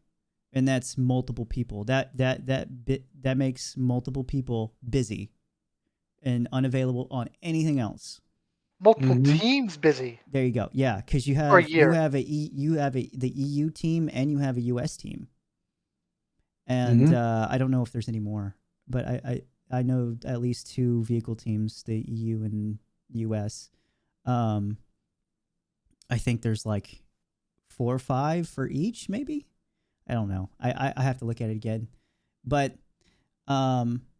yeah, they can't work on anything else, you know. And then the alien stuff in particular, extremely hard for them to make because it's not. They don't have anything to just. They don't have any assets to draw from like Crusader. So people hear all of that and they just get more and more frustrated, you know, and I feel like there's a time of, yeah, you can get frustrated at first, and once you start realizing how CIG conducts their stuff, yeah, go ahead and get frustrated, but get it out of your system at least, you know. But you complain to your friends all you want, but I don't think you should be going to like Spectrum or Reddit, you know, and starting stuff because it's never going to make any sort of headway with them. And there's going to be a point where you're going to have to just suck it up, you know. And I think as far as how many ships came out this year, they were all ships and vehicles that made perfect sense. You know, they all had great roles to fill. And as far as concept ships, I feel like they should be making as many as they can to fill in all the gaps because they have so many ships right now that's already out. Over 100 ships, right? That's already out, ready to fly. 100 and even with all the concept ships that we have right now, there's so many gaps to what we would need, you know? So many gaps. So many fucking gaps. Yep. And But it needs to grow. so go ahead and make those concept ships. Go ahead and sell them, you know? I don't think anybody should really be buying them necessarily. I think I think if you're gonna buy anything, maybe buy some of the straight to flyable ships. For me, I'm gonna buy everything in game as it comes in line. You know, I bought some concept ships here and there, but anyways, I'm fine with it. I've come to terms with how they do things, and I'm overall I'm pretty pleased with the ships because last year, as long as they're not making shit like the steel, you know, if they're making a lot of ships, We don't talk about you said the word. I gotta bring it up. I gotta bring it up, man. Like He's fair to bring it up. He is completely fair to bring it up. It is a if we It had is a a good year, like if they're making useless ships that just don't make any sense like that, you know, if it was a year where we got 3 or 4 of those, then I'd be outraged. It would be a big issue, you know. But this year was fucking A+, you know, A++ Agreed. for their ships. It was great. I really like all of them. I think the Centurion is a nice little fit.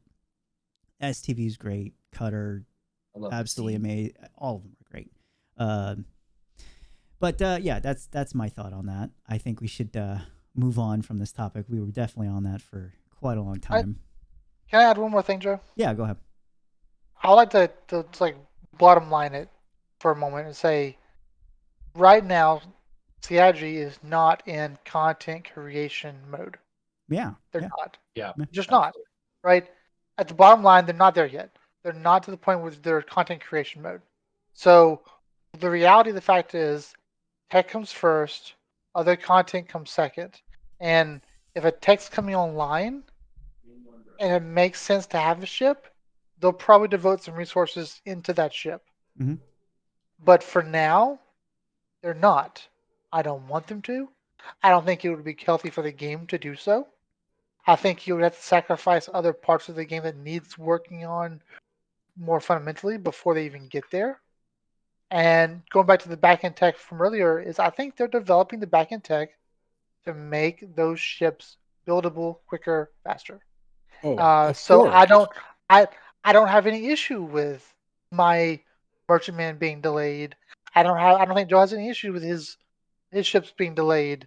And for people who are thinking about buying ships, I was butthurt about the BMM, but I moved on. I've moved on. I'm like, yeah, exactly, it makes sense. Whatever. Just rip the band-aid off, I guess.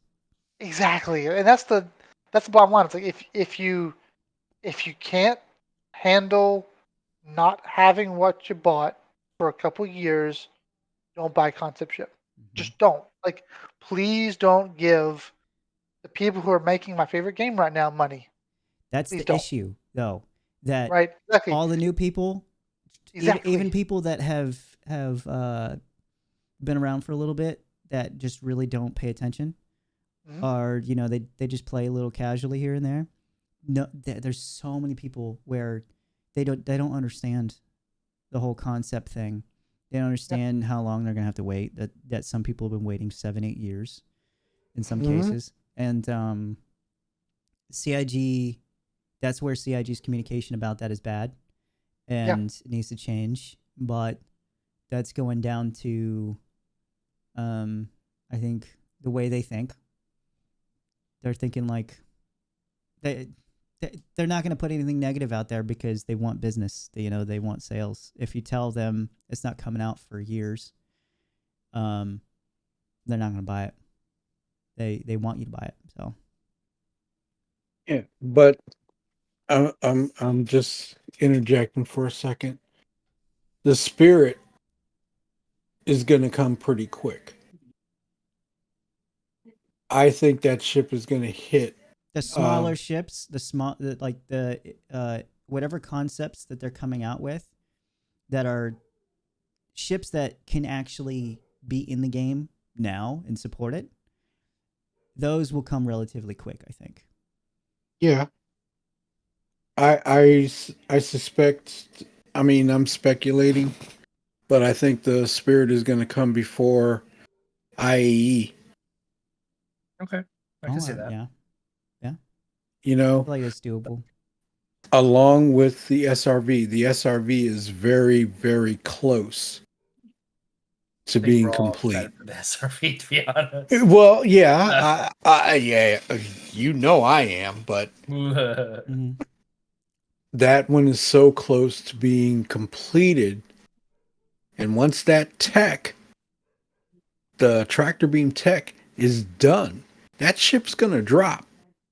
And then the Spirit, the C1, is going to hit right after that. Because it would make sense. Yeah. At that point in time, it would make sense. Not Yeah. before, not because you want it, when it makes sense. Yes. So as long as the tech is there and the gameplay is there, that's when ships should drop. I'm just saying, because if you think about it, you're looking. Say you're out there in a reclaimer, and you want that ship to stay in space. You don't want to take it down to a planet or a pad or whatever, right?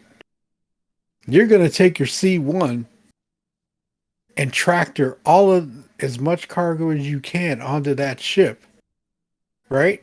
And then take it and sell it. Let the reclaimer go out and do its job. You know? Mhm. I mean, it makes sense. It makes sense for that ship, for that specific job. You know?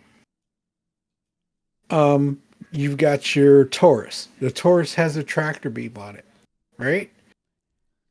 Take the cargo off of that reclaimer, put it on the cargo lift of the Taurus. Boom, you're out of there. Your raft, same scenario. Okay, so once that tractor beam technology is done, you'll see those ships drop. That's it. That's all I got. All right. So going from the year in review, we're gonna get into the letter of the chairman's here, and before I start asking questions, I do had so I went back and I read the letters over a couple times because I did not read the May letter for the chairman back when it came out because I didn't care at the moment around that time. I just did not care. And when this one came out, and I started seeing other people's kind of comparing it, there was a lot of there was a lot of negative talk around it, and The term is overlap. I heard some. I heard some pretty interesting things, so I wanted to go back and read for myself, and I put down some bullet points from what I thought were important, and I didn't really care about the year in review stuff that he put in there, or like the Bar Citizen stuff, CitizenCon, all that stuff. So I skipped that, but I went straight to the 4.0 Road to 4.0 bullet points from both letters. From the one in May, they definitely emphasized that COVID was gonna mess him up. Pretty much messed him up. You didn't emphasize, did it?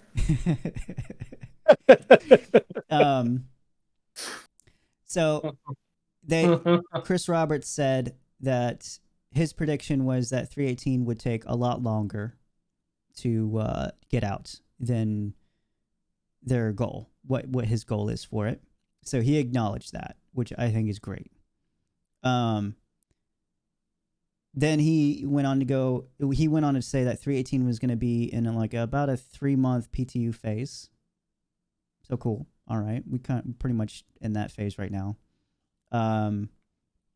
That they were going to try to keep people busy with new events and missions, which that's what they did that year. Their goal for 318 was to try to get it out by late quarter 3 of 22.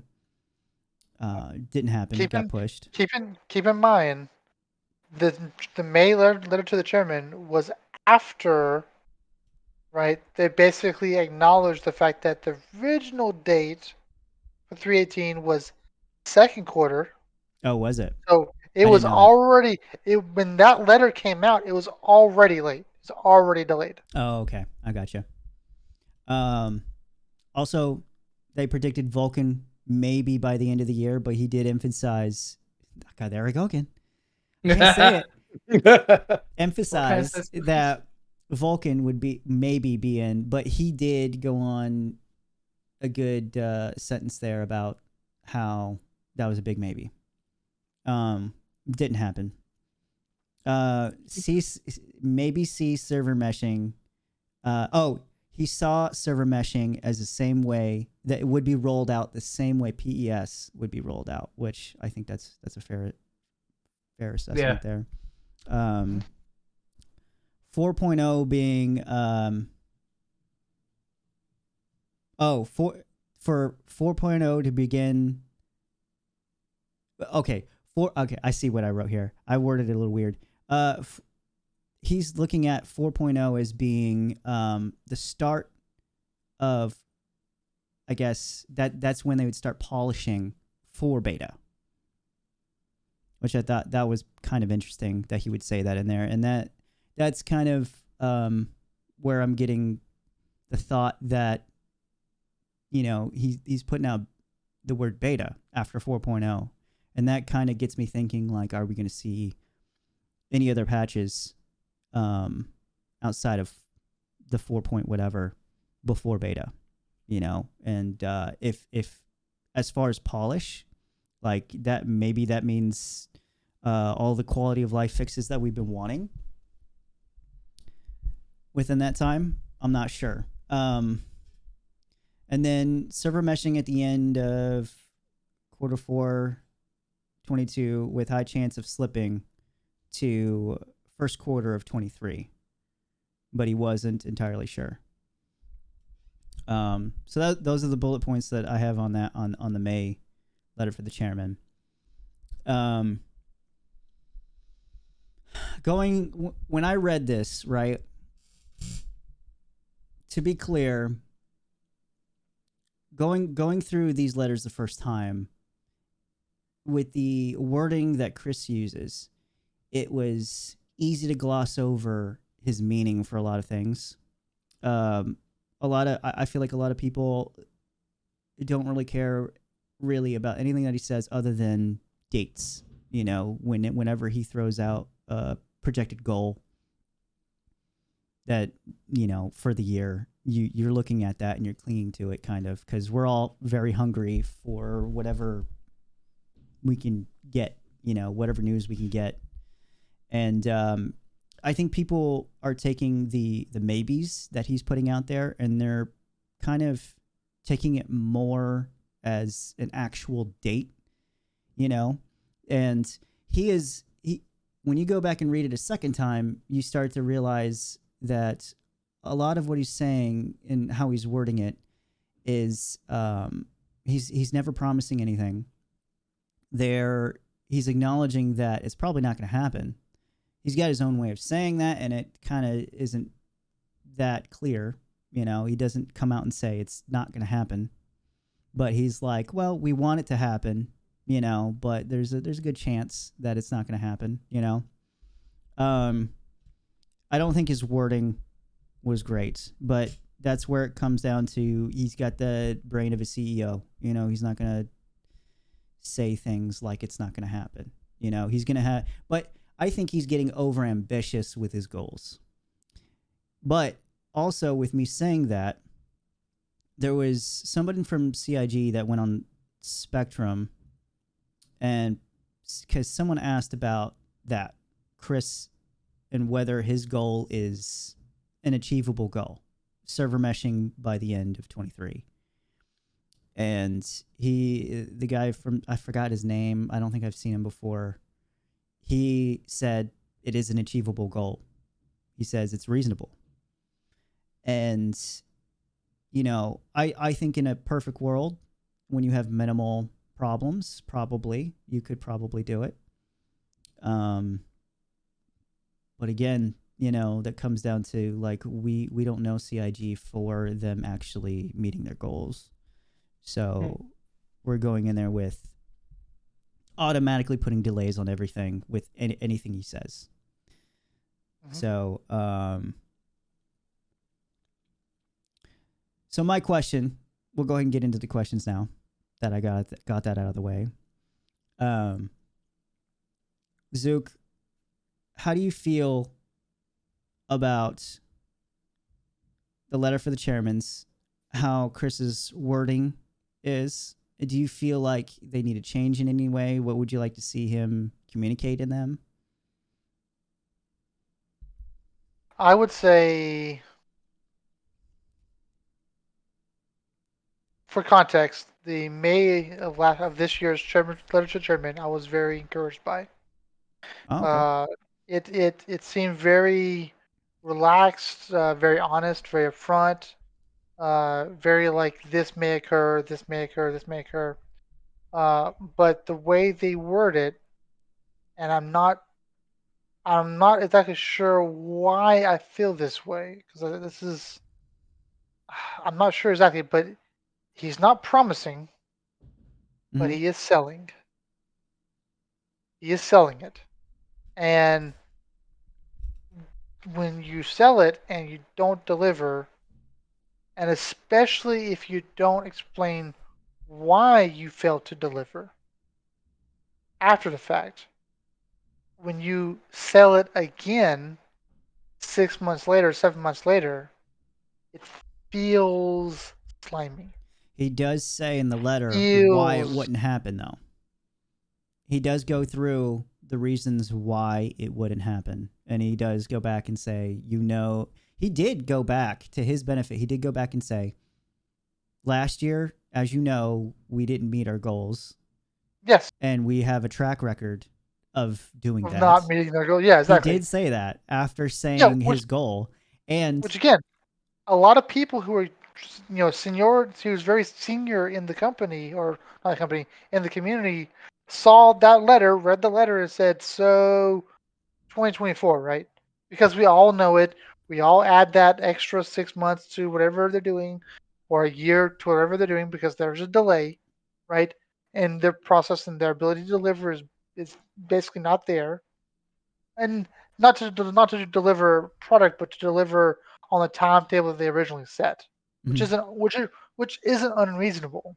I think if they didn't want to change the letter to the chairman, if they added a bit where they said we didn't deliver it because we ran into X, Y, and Z roadblocks, if they added that little bit and then say the next letter, not just left it as, well, we didn't meet it. So okay, fine. But why? What roadblocks did you hit? And while that might be very, very technical, right? That might be a very technical question to answer. I think that would take this second letter from feeling slimy to feeling informative. Okay, now I am encouraged by this letter. Like, Mhm. okay, that doesn't change my expectations. I'm still going to expect 2024, but now I get a better feel of where they're at, what slowed them down, and I have reassurance that says if there is going to be a slowdown in the next year, I'll hear about it. I'll know about it. It'll be okay. Mhm. And that lack of knowledge, and he's still using very salesman terms because he is a CEO, like you said, Joe. When you do that over and over again, it starts to feel slimy. And I like the fact that they did another letter from the chairman. I like the fact that we're hearing from him more often than we were before. Uh, I just want more details as to why delays occur and not just what we think will happen. And I want less of him explaining technical things when it's already Maybe, like yeah. he went through. There was no need for him to talk about PES and what it entails, because it's been said over and over and over again. I feel like with a letter of the chairman, he should probably cut that out and just Yeah. maybe talk about what you were saying instead.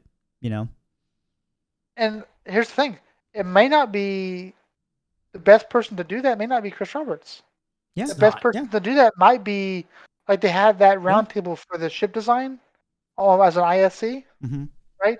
It might be a good idea for them to have an ISC for like, well, the last 3 months. Let's do a quick ISC of what went wrong. Oh, man, I mean man. You're. I that. think that's a I mean lot to ask for. They do that not that, want to that do that. that might be a lot to ask for, but that would make the community feel better about what they're doing and what they're putting money towards. I know I would feel more comfortable and I would be more likely to give them more money if they did that. Could you imagine a show where they just talk about their failures? Well, they wouldn't. It would. I guarantee they I'm putting wouldn't. it. I'm making Yeah, it sound a lot worse than. But I'm saying they if they had a show themed over bugs, where they highlighted the bugs and showed why it happens and stuff. they But if almost they had one. They almost had one this past towards the, I want to say beginning of December, they almost had one that was like that, where they dipped into past bugs where they talked about the. He mentioned where people were playing the Hornet and they had, I think it was a flashlight or something It attached to was their waist. tapping the side of it, Yeah, and it it was blew up tapping eventually. it and it was Mhm. blowing up, and Yeah, people I people remember that. listened to that. They learned from it and said, "Wow, that's a lot of work they put into. That's really impressive that you found that. That was a hurdle you overcame, not a well. You designed your flashlight kind of messed up there, didn't you? Like you can couch it and you can dress it up in a way, especially after the fact, after it's been resolved, right? In Mhm. a way of look what we overcame. Look at the hurdles we had to do to deliver you your PES. Like, Yeah. and then that would be a pat on the back for not only Chris Roberts, but the developers who did the work. Mhm. Right? And maybe the letter to the chairman isn't the place to do that, but I think that would go a long ways to making that letter of the chairman feel good and informative. Mhm. All right, King, your thoughts on letter for the chairman and whether they should Yeah. change or your thoughts about the tone of it and his communication. So a lot of what you guys are saying is probably I'm not gonna be redundant. I think you guys are really kind of on the money about how Chris speaks needs to get better. Just be honest, man. That's my biggest piece of advice. Just be honest, but be to the point. And it's okay to be excited about some things. It's okay to marquee what you're going to do next. Now, this is I said something yesterday, and I think Joe kind of gave me that funny head twist, like, why you think that way? No, um, as somebody again who sits in the chair of making a game, and when I write up schedules, well, I call them schedules. Basically, this is what we're focused on for this next set. I focus specifically on what we're trying to accomplish in this next run and iterations series that we do. I call it a schedule, and I write to my team. And I tell them the same thing that kind of Chris kind of goes through a little bit, where it's like this is what we're working on. This is the overall plan. This is where we're kind of going, and here's what we need to focus on. This, and this. Chris is kind of doing that because I think Chris has a hard time disconnecting his ability from being technical and being the Chris Roberts that he is as a programmer and talking to his team and talking to people as a CEO. He obviously can turn CEO mode on and you see that happen, but when he gets real into detail about things, he's nerding out. Yeah, is what he's doing. he is. So His 2 hour rant or 3 hour yeah, rant during the 3.5 season hour rant. He's doing that a little bit in the letter of the chairman when Yes. he's like, he brings up the, we can have tens of thousands of people in one shard. It's like, whoa, Yep. don't get ahead of yourself. Don't sell that Yeah. yet. Don't sell that yet. Sell it when you put 1,000 people down and say, hey, we're going to try to do this next. Yeah. So, I detected a tonality in his letters when it talked about objectives. Okay. While he is not outright stating some things, Zook made a good point that this is also going to back up what I feel like back up what Zook's saying. I feel like Chris is making a rally and posting his flag into the ground and saying, we're going this way. And it's not just to his teams, but to the community as well. The May letter was about getting, it was more ambitious than what we got, but it was still about getting somewhere. And he finally got a rally cry to get PES in. Albeit it's not in, it's in 318 PTU, but that rally flag was set and we got there. For lack of better, we got there as far as to the PTU goes, right? That's kind of how I felt about the December letter too. I felt like he was trying to rally that flag, plant it in the ground, and say, "This next year, this is what we're doing. We're trying to get to server meshing." That's how I felt, and that's how I took it as. How he communicated those things, I'm not surprised by how he communicated it, because that's who Chris is. If you go historically speaking, there was years where he said, and I quote, "The backers will have everything they paid for and more by the end of this year." Multiple Ooh. times. It's multiple times in a row. And not just him, Aaron said it too. Tony Zirk said it, and there was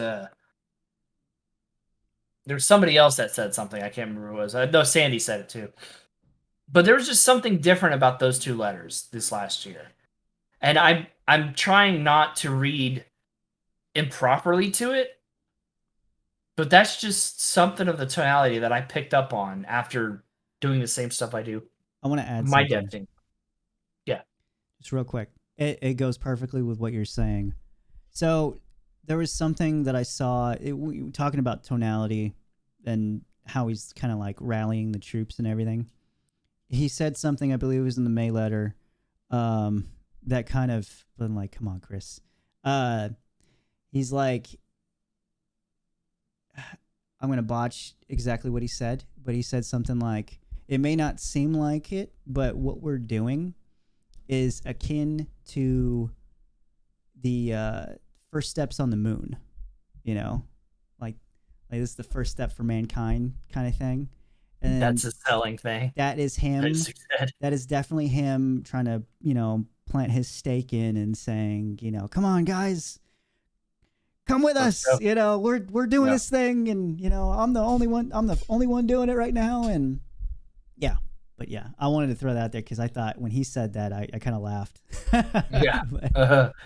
But that's just how it goes along with what Zook said about him selling it. And I think that maybe that's what he was doing, is he was planting that flag, and that's what the selling was of it. But again, he got over ambitious again, like just Chris always is. He always gets over ambitious, and I think that his over ambitiousness overshadowed that nudge he was trying to do.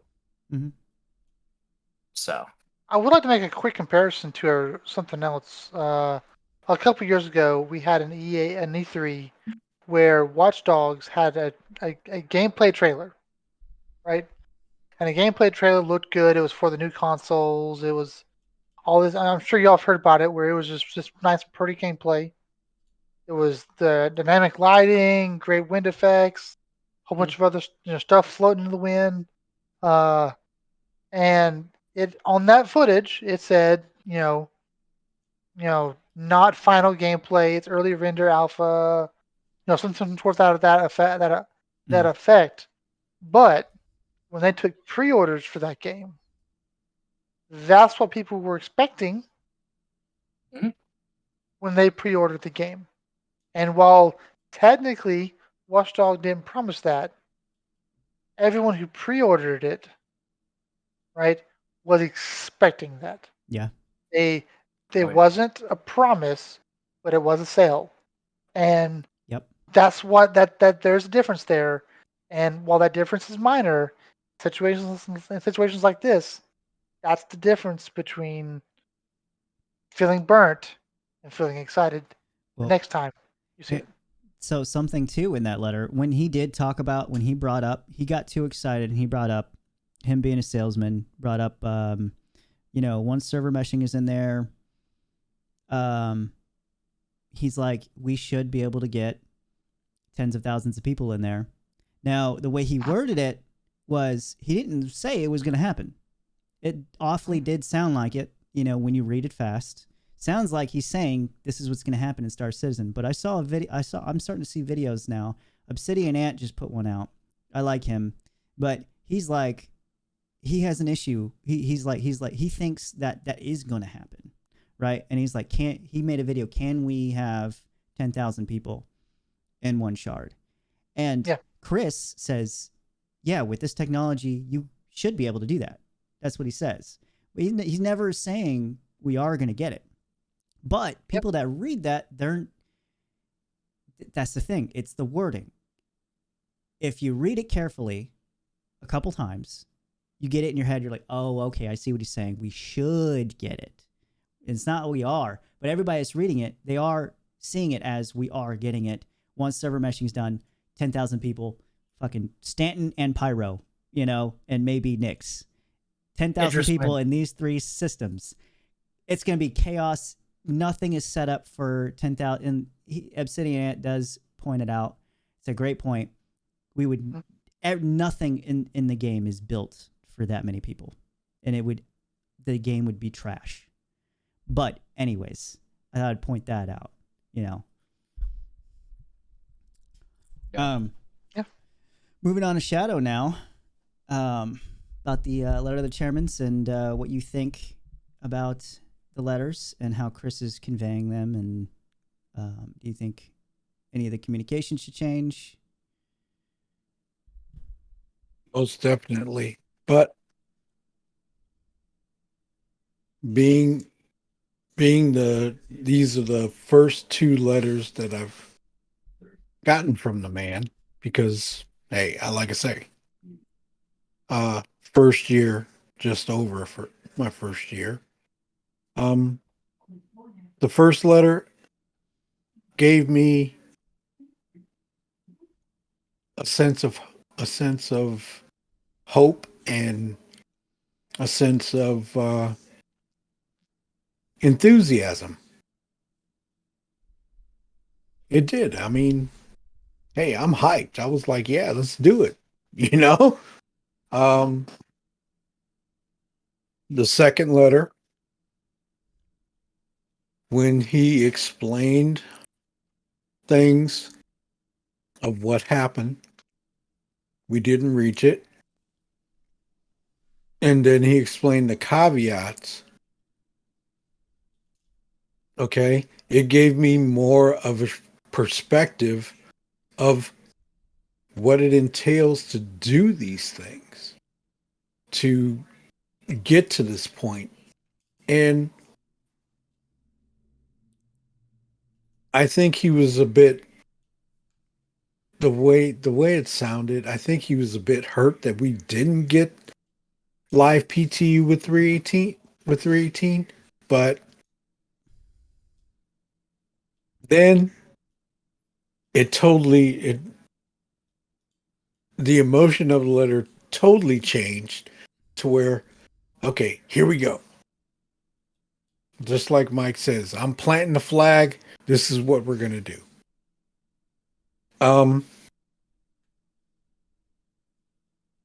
kind of happy with it because it does show it shows enthusiasm about what the man has a vision on and what he's trying to do and the possibilities of what the game can be.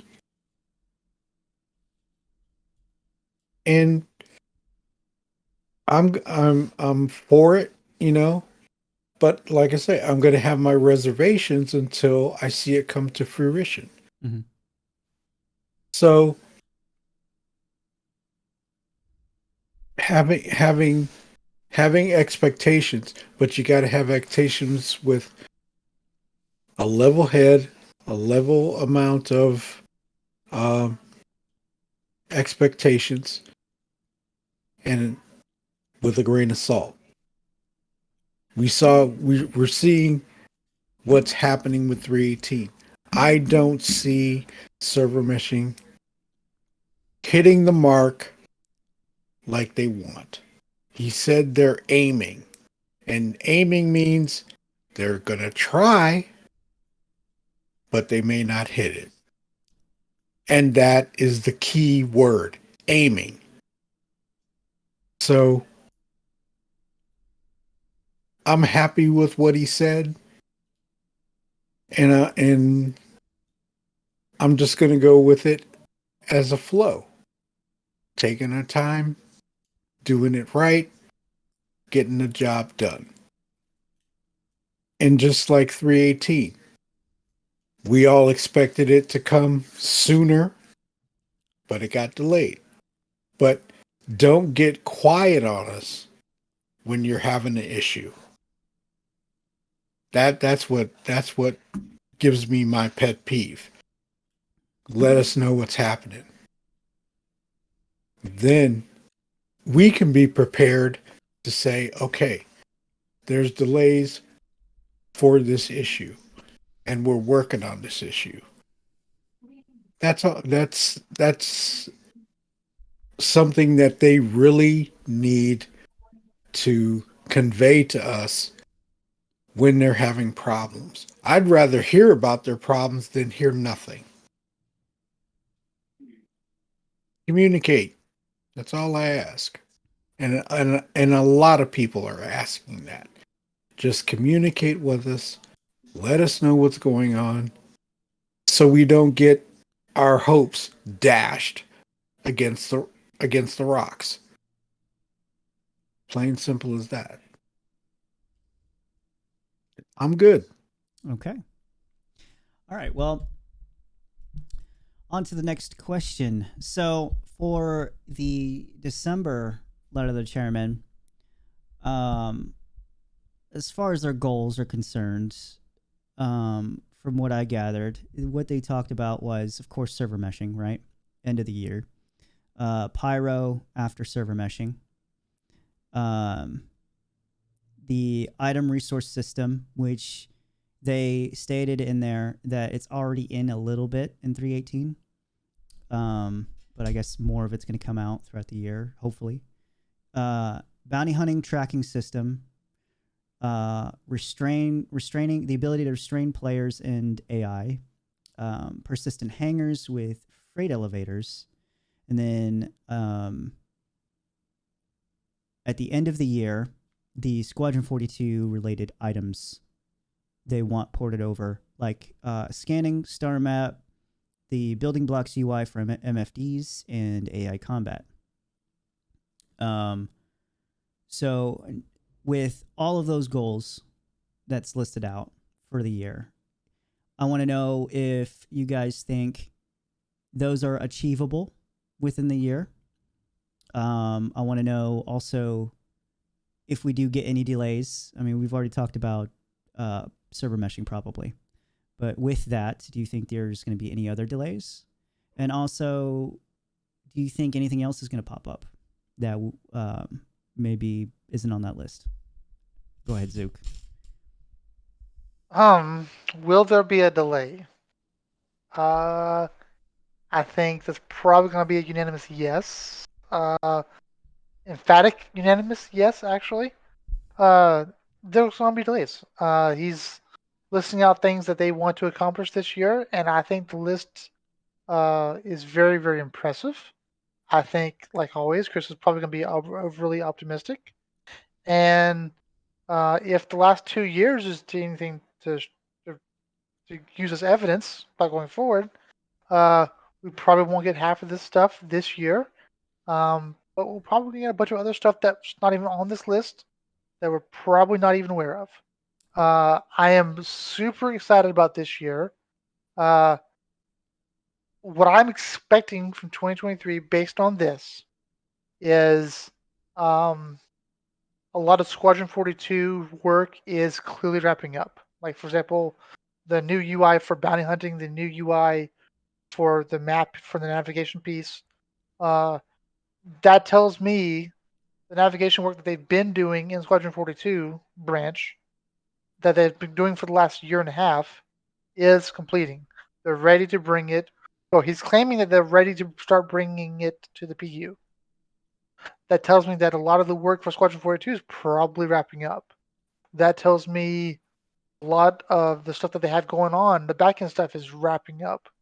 I think, based on this, 2023 is probably going to be a bumper year for Star Citizen as a whole. I'm very excited. I have a lot to look forward to. Despite my disappointment from 2022, I have a lot to look forward to. And I'm very excited. The only caveat to there is if Chris Roberts is listening, if anyone at Star Citizen is listening to me right now, please make 318 stable. I don't care if all we have to play with is a bunch of different branches from 318 this entire year. I don't mind. Make it Mhm. playable, make it stable, make it where I can exist in that universe. In the meantime, while you work on the back end stuff, while there will be delays. And then just communicate the delays with us if you can. Mhm. I think this is amazing. Just the fact that if you look at just what 318 is bringing, not the list of what they want to bring in 319 and 4.0, just what 318 is about to deliver is going to be awesome, right? And then they want to deliver this stuff. I think even if there are delays for 319 and 4.0, which there probably will be, a lot of this stuff will probably get worked into 318. Probably a 318.3, a 318.4 down the road, which I'm perfectly fine with. I have no issue as long as it's stable. And I would love to see what else they have cooking. Um, I know I'm such a negative Nancy about the past year, but I have nothing negative to say about the new year, about their plans going forward, other than I know there's going to be problems. We all know 4.0 is not coming until 2024. If they deliver it into 2023, that'll be amazing, but we all know it's not going to happen. When those delays occurs, please let us know as soon as you can. And if you can, let us know why. We're here with you on this journey. Every part of it, the ups and the downs, the good and the bad. I think a big part about being happy each year is setting the right expectations in your head. Mhm. So yeah. Yep. King. So about the goals that they have for the features for this year. Do you feel like what do you think is going to be delayed? What do you think is going to surprise you? And do you think that those goals are achievable? I think a lot of the goals are achievable. I think that there's going to be some that slip on into 2024, which we should all expect. I don't think we'll see Pyro this year. I just don't think that's a thing. And not that I'd be smitten if we saw Pyro in December. Bring it.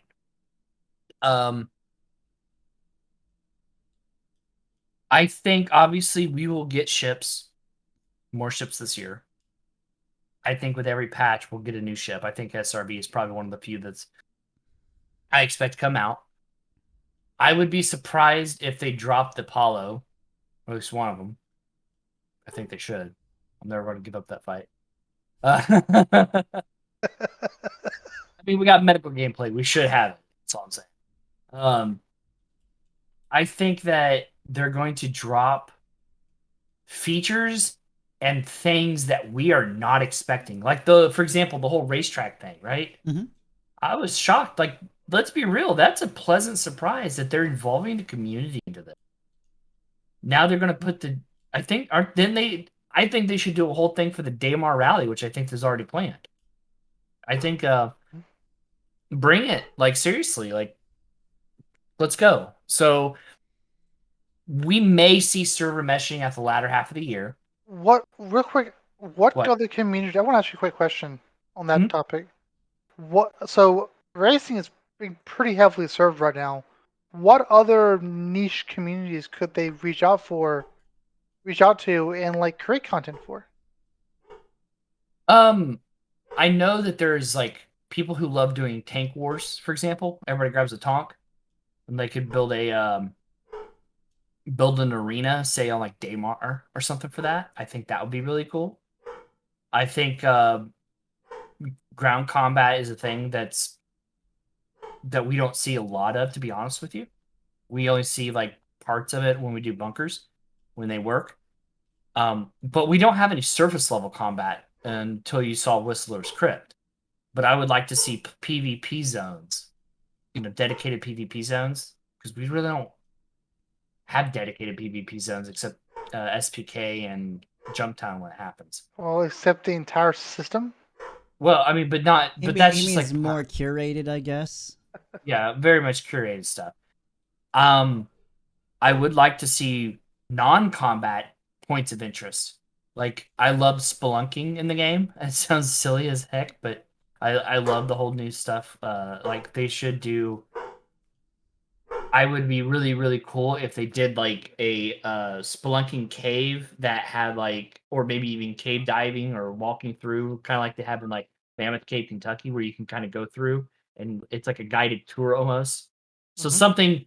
something to learn. Maybe maybe go and learn something about a guy who pulled a Pico close to his chest to save a kid in the cave or something. Some lore stuff. I would love to see lore stuff maybe about players even. What was that one?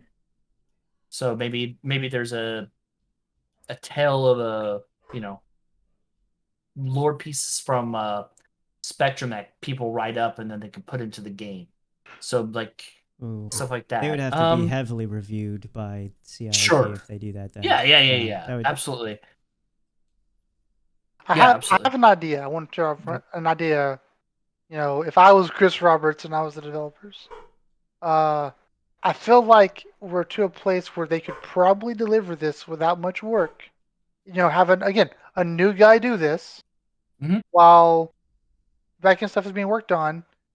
What if you could have a bunch of criminal asteroid bases or outposts Ooh, that'd be cool. inside of the Aaron Halo belt, Ooh. right? That you could navigate to via directly without being on good terms with, say, Vaughn, Rudo. well, there you go. That's the rep that we saw That would be a reward for earlier rep. this year. They're gonna. Yeah. That's one thing I'm really hoping gets touched on this Yeah. year. I really hope we see a lot more from rep Not come out. yeah, so not again. It wouldn't take much. It wouldn't mean another Grim Hex. It wouldn't be a hospital. It would mean a few landing pads to rearm, refuel, or maybe just refuel. Right. That if you're a trader, but you're not a criminal, but if you're a trader, like, wouldn't it be really cool if that outpost was there and that outpost was buying fuel, right? And I could, as a Gemini, or not Gemini, Starfarer, take fuel to Starfarer. this to the station, sell fuel back to this station at a higher price because that's a criminal station, right?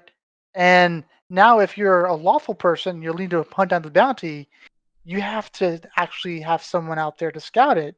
You have to find it. You have to have a herald to source it. It would might there'd be emerging gameplay from that, very similar to how there's racing gameplay, right?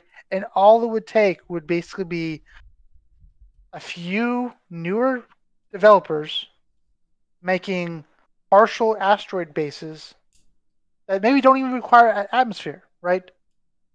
Like have an outpost attached to inside of an asteroid, and it just snuggled up against to an asteroid in the Aaron Halo build. And the only way you can get navigation to it is be on good terms with one of the criminal gangs. Yeah. That's pretty cool.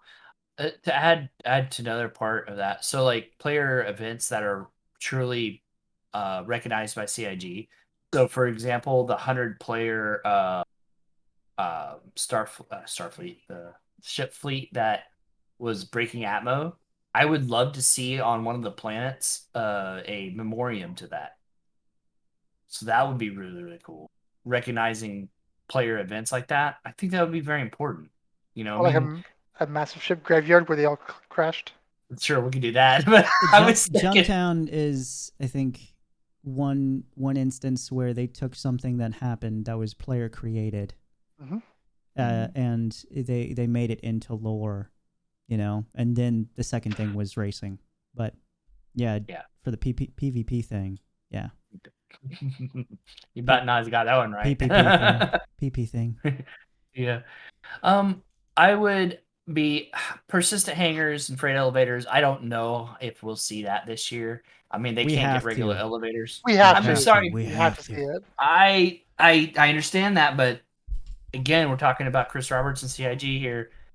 It probably might be pushed off until they can get desync. I mean, look, they can't get regular elevators to function properly half the time. Salvage is a great example of how long something can get delayed because that it was like on the roadmap every year and it just kept Yeah. getting delayed. But it came out very good. So I will say that. It did. It was great. Yeah.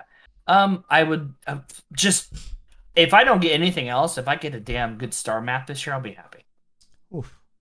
Anything quality of life, Yeah. like improvements. Oh yeah. Oh, I got yeah. Oh yeah, please. Yeah. Even if it was just a year of straight quality of life, oh I'd be my god, so happy. That would make my Oh. day. Anything to make the game more playable, yeah. I'm all for it. Yeah. And I'm just gonna cut mine right there, but I think honestly, yeah, that's really what it boils down to. The whole shard thing to where we can pick which shard we can go to. I'll be happy. If Oh, that matchmaking thing. Happens. Yeah. Yeah. Yep. That's definitely happening. At least The- some form of it is going to happen. Give me a shard list, man, please. Please. All right, Shadow. So, yeah, expectations when it comes to the goals that Chris Roberts have set for the features that are coming out. Do you think they're coming out at all? What delays do you think are coming? And what unexpected stuff do you think is going to happen this year? Well, I can cross my fingers for server meshing. That's pretty much all you can do with that. Don't cross them too hard. Break your Hey, fingers. just cross your fingers. That's all you can do. I would love to see the EVA transversal. Oh yeah. Also definitely the star map. I do want to see persistent hangars and freight elevators, but if that gets delayed, that's fine too. But with persistence, we probably will see a persistent hangar, but maybe not the elevator.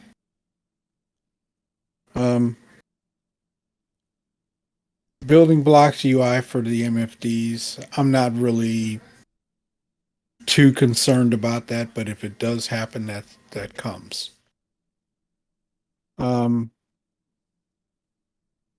The bounty hunting, I'm not all into that, but I do it once in a while to diversify from what I normally do. And if that comes to fruition, that's cool. That would be pretty slick. But definitely the one I do hope that we do get is server meshing so we can get into Pyro. But I don't see that hitting. If it does hit, hopefully it'll hit in December or something like that. But I don't see that coming until 24 first quarter. Okay. My So yeah, I'm all good. My thoughts on it. As far as their goals, after thinking about it for a little bit, I think possible. I think all of them are possible. Even server meshing. Very highly unlikely for some of them. I think for expectations, I expect server meshing to be delayed, but I think this is what I'm mostly hopeful for is scanning star map, building blocks, and AI combat thing, all the Squadron 42 stuff that they said they wanted to port over.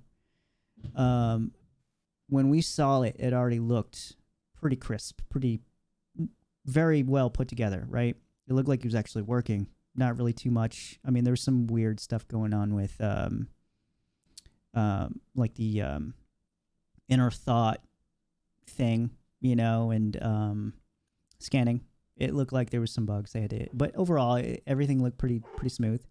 And you know, they said their goal is to have it out by the end of the year, and that gives them a whole nother year to polish it up.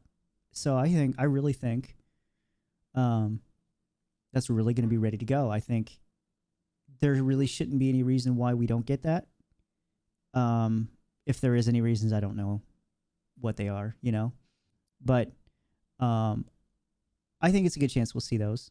And I think when they come out, it's really going to change the game for us and just make everything so much nicer. I don't think we should have. Definitely. I'm sorry. Go No, ahead. go ahead. Definitely the scanning for the inside your FPS scanning. helmet. Yeah. Mm-hmm. Yeah. FPS scanning. I'd love to see that. That will change a lot. That'll be really interesting to see during like Jumptown and stuff like that. You know something that I probably have a. How would I classify this? I am tempting fate by having. no.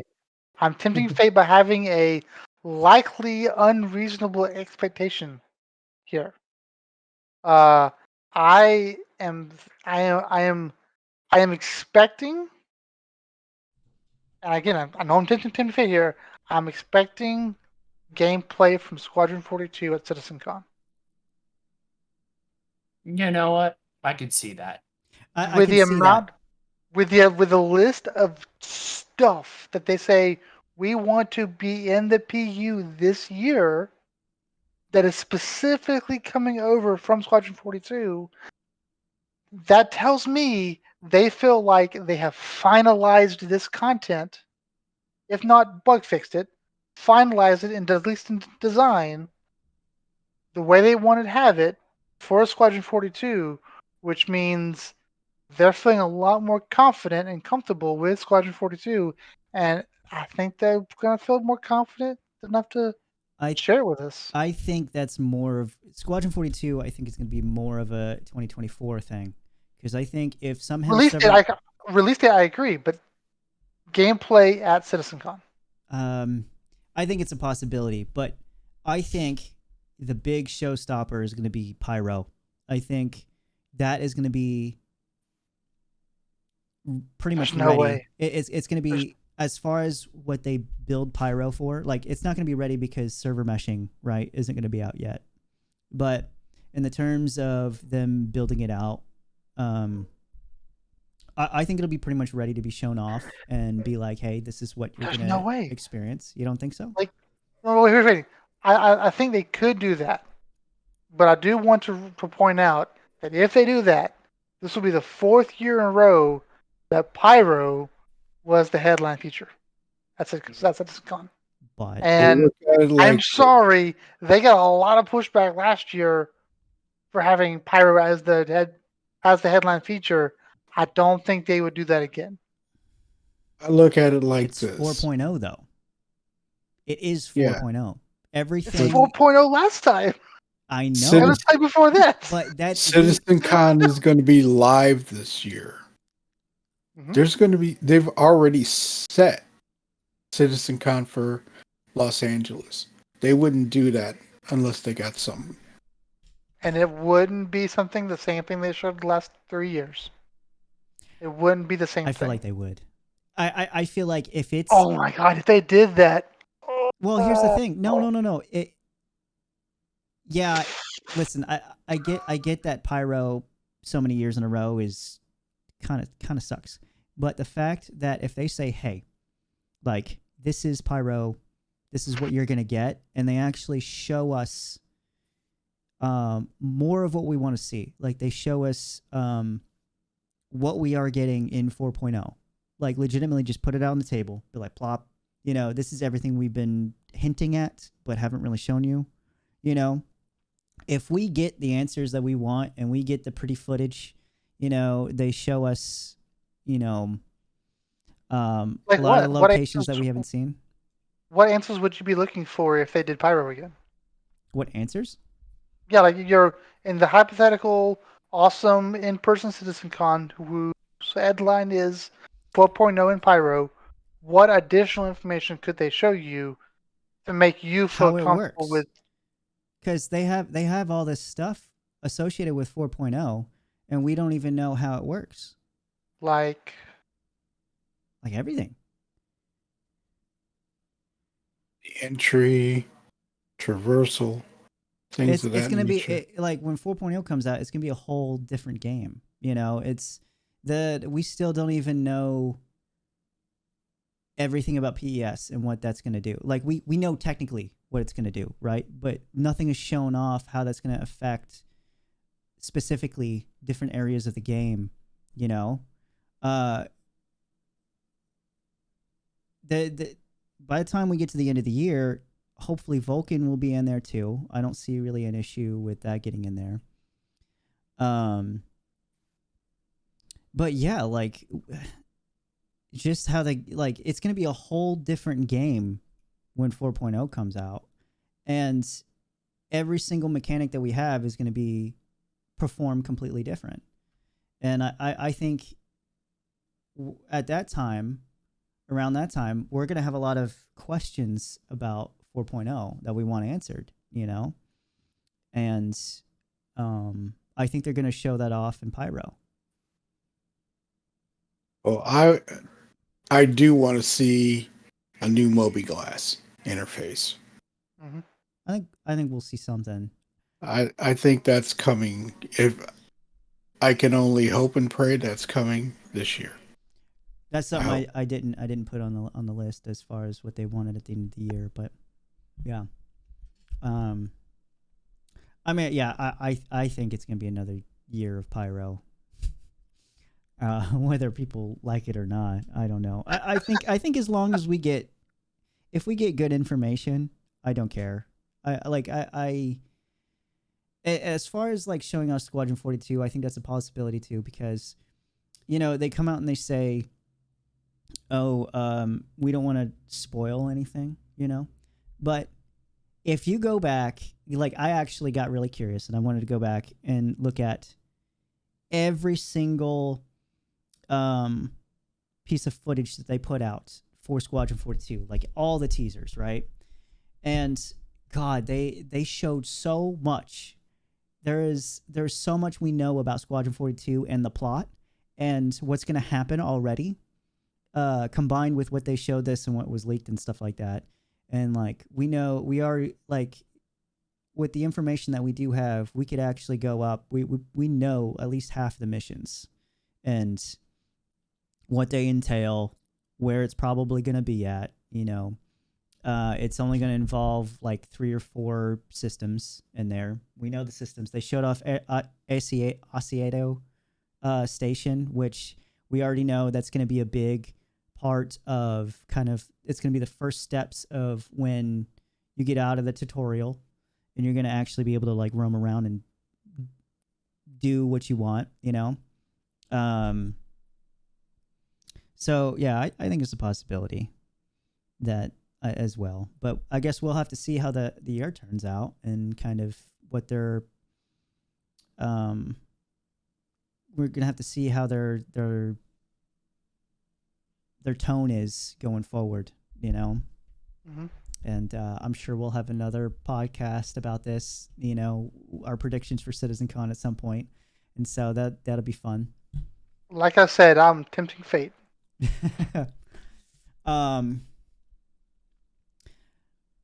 I think I think I already talked about like delays and stuff like that, and I'm not expecting too much of the year. I think a lot of the unexpected stuff that we're gonna see, I don't know if you can call it unexpected, but as far as things that's not on the list of that was in the letter of the chairman, I think we're gonna see anything that involves them and the tools that they streamlined, like the rivers and the outposts and just anything that helps fill in Stanton.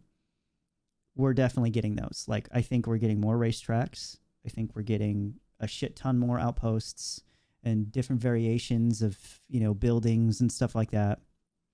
I think we're getting more dynamic events. I know that the missions that they've put on the islands in Orison, they want to do those as well, and there have been leaks to point towards them doing those in each at each planet, having their own kind of siege force and type of thing.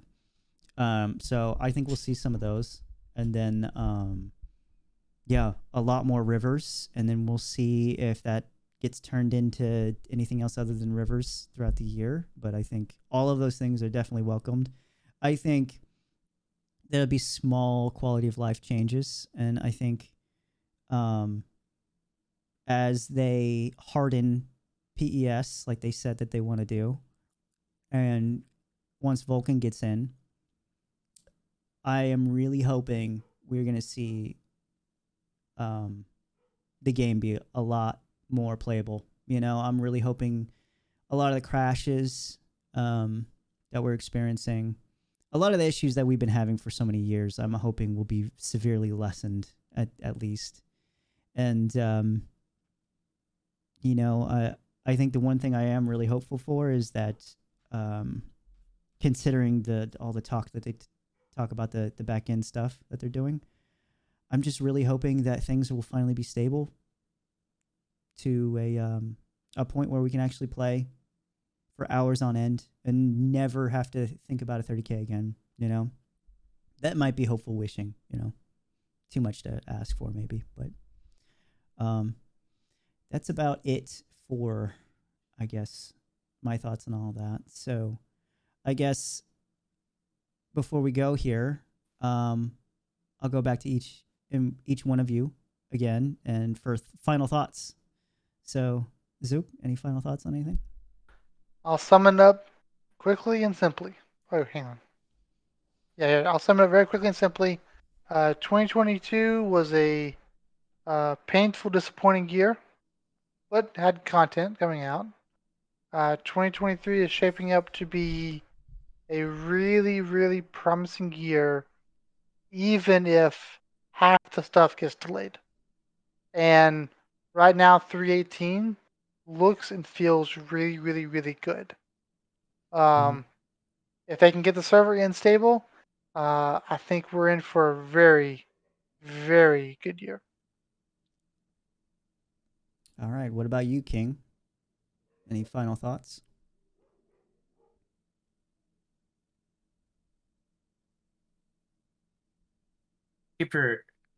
Keep reasonable expectations, but also have good hope for this year. Mhm.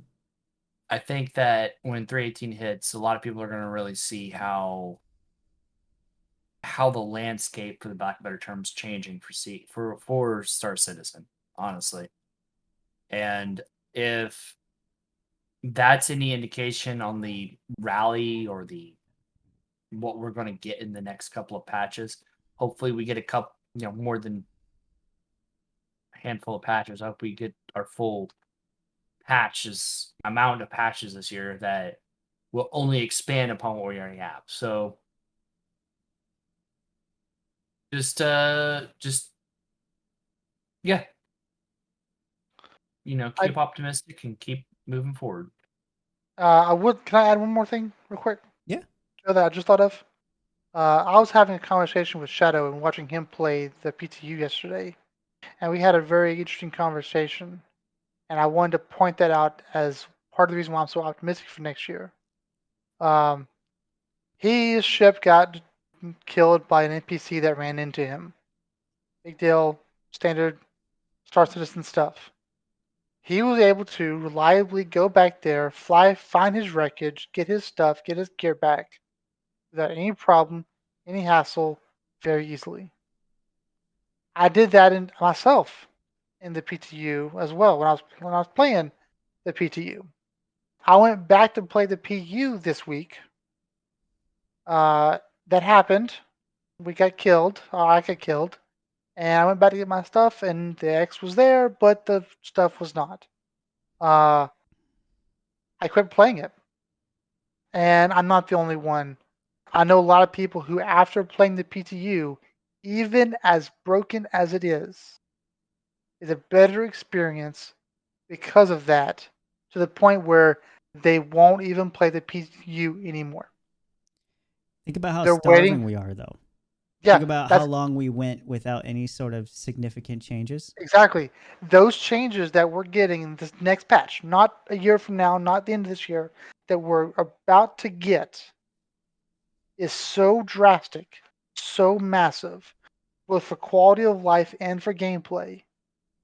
I don't think a lot of people realize it yet. That's part of why I think this is going to be a good, very, very good year.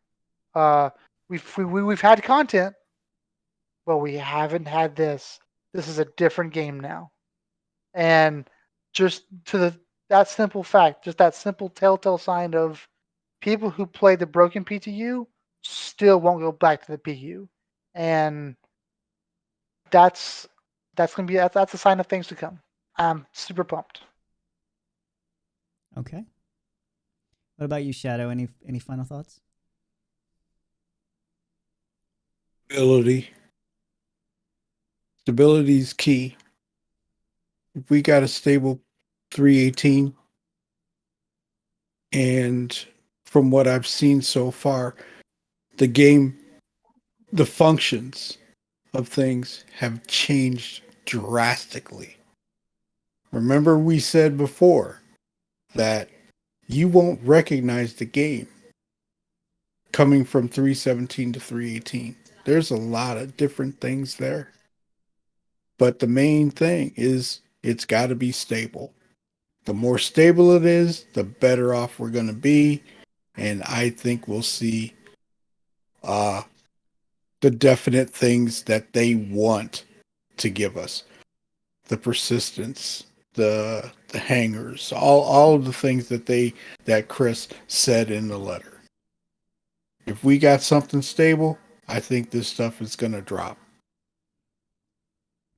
That's my final thought.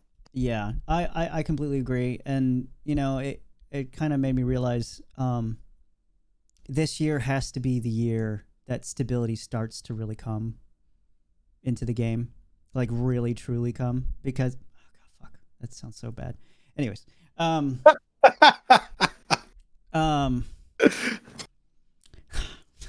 You're not wrong. no, I mean, that's the thing. You're not wrong, but that is like you're not. that is telling Chris Roberts what to do his job. well, this year and next year are the 2 years that the most important back end tech is supposed to come in, and those two things are supposed to really fix our issues. And so I want to really see, like, we have to get a really good chunk of the stability happening this year by the end of the year, and then the year after, whenever server meshing comes out, they're really gonna have to hone that in to make, like, 24 is gonna have to be the year of stability again, where it's in the finishing line. We can't go any longer with the issues that we've been having. So I really want to see some significant improvements in the stability and everything. I think 24 is going to be the year for content.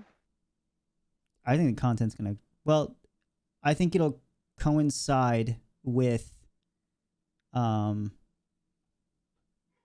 stability. I think the more stability we have, I think the more content we'll get. Almost like that's part of game design. Yeah. Who knows? Who'd have thunk it? Well, okay, look at it like this. They're not running the legacy code anymore. Mm-hmm.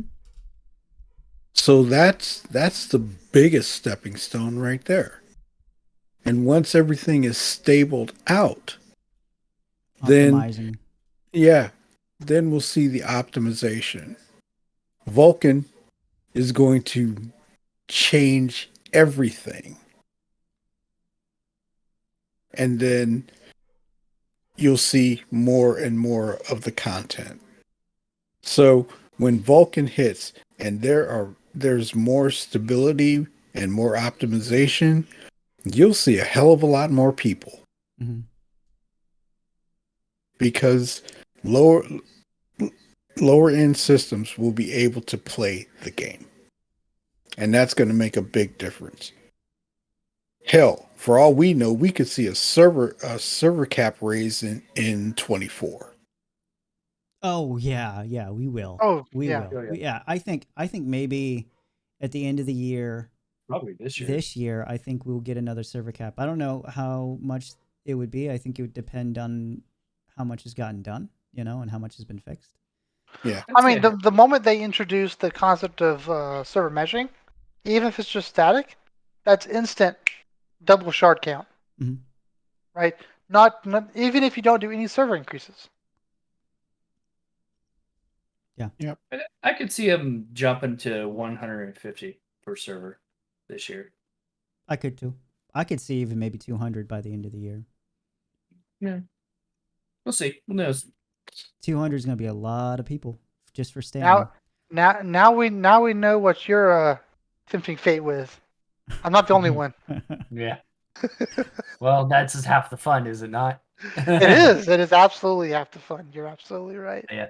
I'm going to echo a little bit on Shadow. I think Shadow's right, though. Oh, it kind of echoes on what I say yesterday, too. It's basically the better local systems can handle things and keep their high frame rates going, the easier it is for them to stay connected to the server, because then you're no longer having a station timing out, waiting to process something. Now it's really just waiting on the server to give you what you need at that point. So yeah, I could definitely see that. I could also see lower end PCs able to handle the game come in. So yeah, I Yeah. think yeah.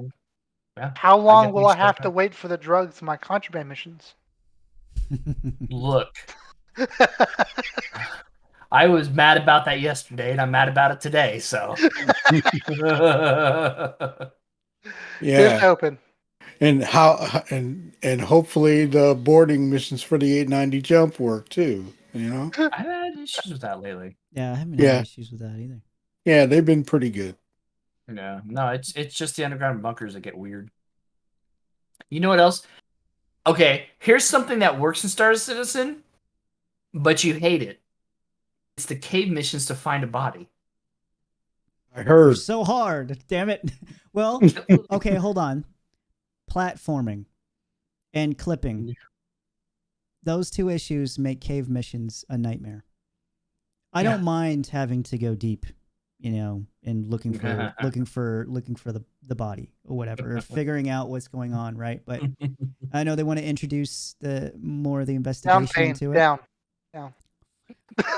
They want to introduce more of the investigation stuff in there and finding clues and stuff like that. And if they do that to the caves, they need to fix this. This is where the Squadron 42 stuff comes in at the end of the year.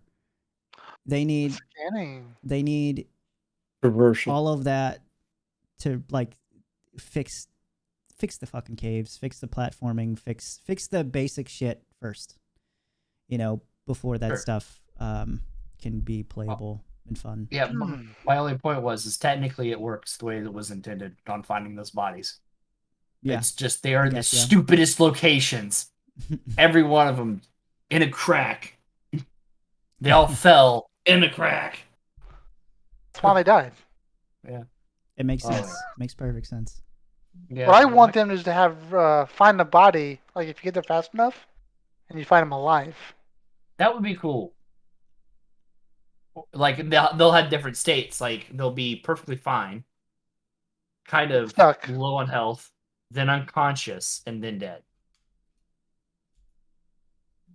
That's how they should go. You get paid more if you bring them back alive. That's right.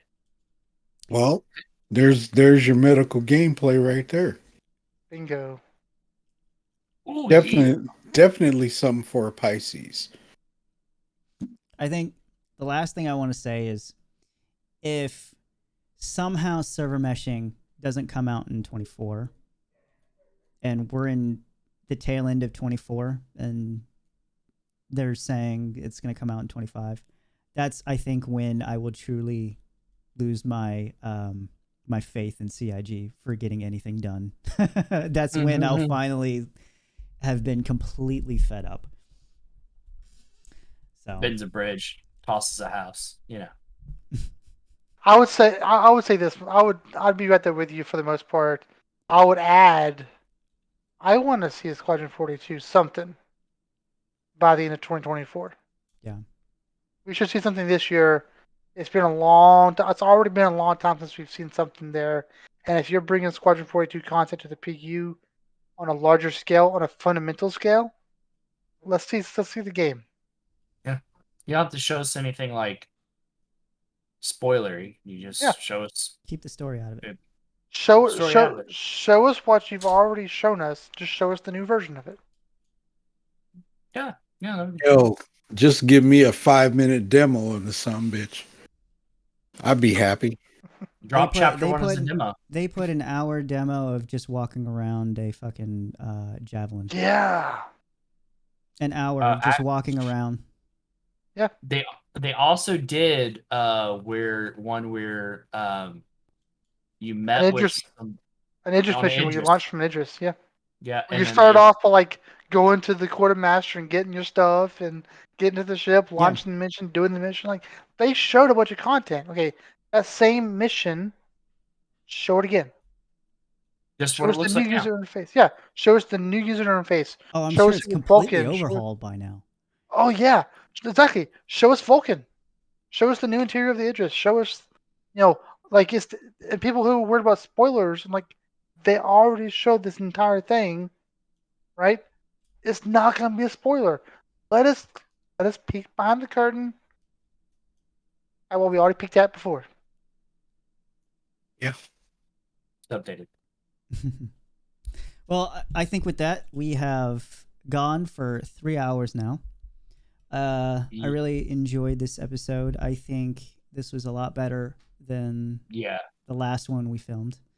That one was a lot shorter, and Boring. I think what helped was us really. It helped us kind of get our thoughts out and really kind of collect everything, and figure out how we really feel. I know it did for me. My head was very clouded yesterday. I had a lot of things I wanted to say, a lot of ideas and stuff. How do you really feel, Joe? Yeah. Can you land that plane or not? I can't. It's not a good idea. But yeah, with that, I'd like to thank everybody for watching this podcast.